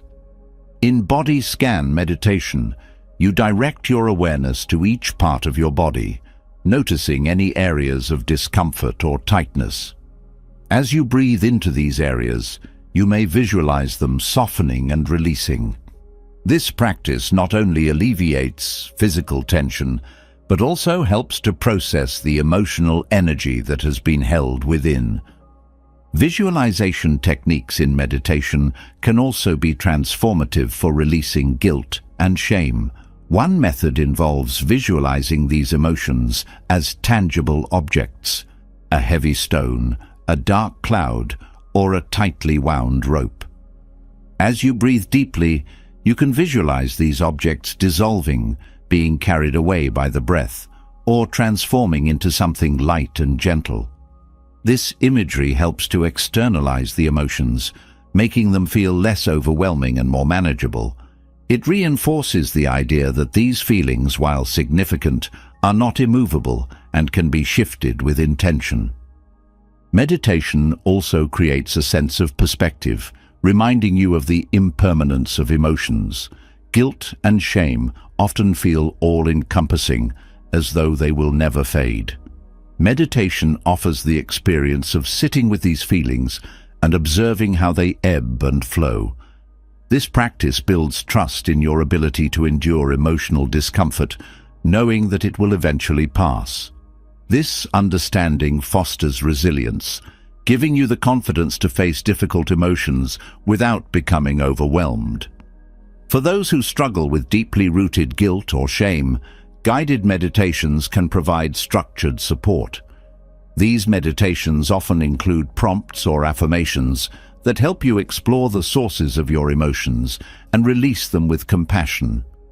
A guided practice might encourage you to revisit a past mistake and view it through the lens of understanding, asking, "What did I learn from this experience?" Or, "How can I forgive myself for being human?" This guidance can be particularly helpful when starting out, as it provides a roadmap for navigating complex emotions. Breathwork is another integral part of meditation for emotional healing.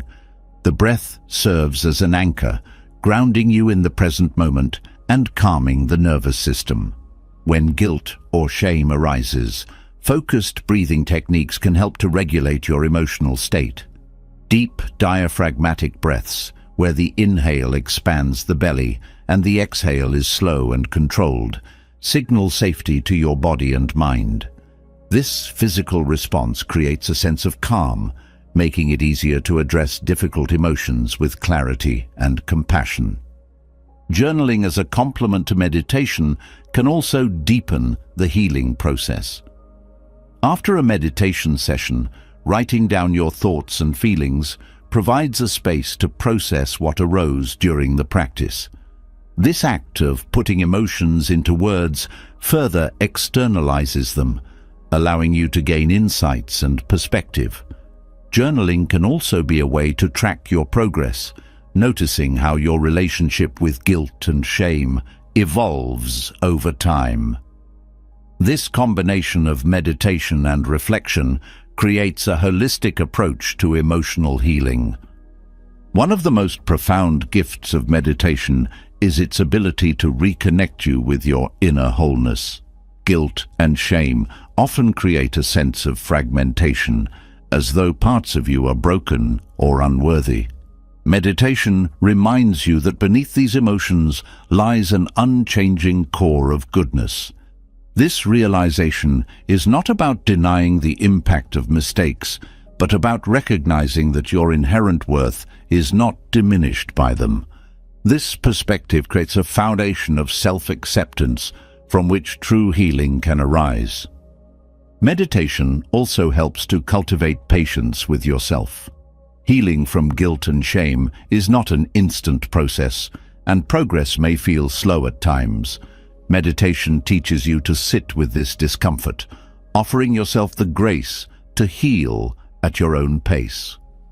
This patience is an act of self-compassion, acknowledging that growth takes time and that each step, no matter how small, is meaningful. It is a practice of trusting the process, knowing that healing is a journey rather than a destination. As you deepen your meditation practice, you may notice that your relationship with guilt and shame begins to change. These emotions, once overwhelming, become opportunities for growth and understanding.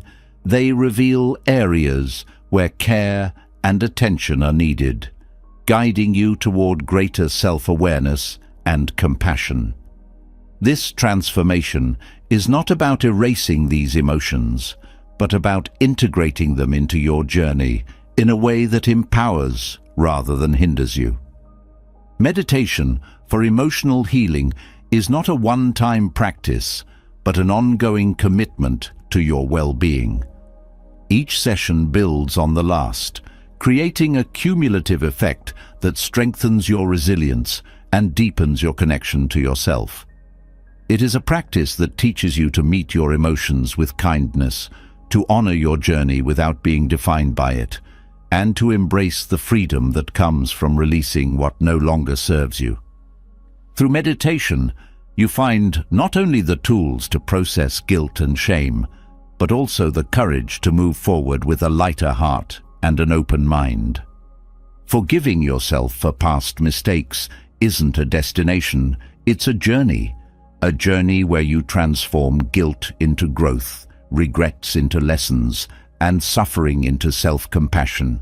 Through the wisdom of Buddhist teachings, we've explored how mistakes are simply part of being human, how suffering can guide us to a deeper understanding, and how practices like mindfulness, loving kindness, and non-attachment can free you from the chains of self-judgment. Remember, you are not your mistakes. You are the strength that learns from them, the compassion that rises beyond them, and the wisdom that carries you forward. This path is not about erasing the past, but embracing it as a teacher. Whether it's reframing regret with acceptance, breaking the cycle of shame, or finding peace in impermanence, every step you take towards self-forgiveness is a step toward freedom. You deserve to feel lighter. You deserve to let go. If this journey resonated with you, share your thoughts in the comments below. What was the most impactful insight for you? Or share how you've started your own process of self-forgiveness. Your words may inspire someone else. Let's build a community of healing and growth together. And if this video brought value to your life, subscribe to the channel and hit the bell icon so you never miss the next step on this journey of inner peace and wisdom. Until next time, take care of your heart and keep moving forward, one moment, one breath, and one act of self-kindness at a time.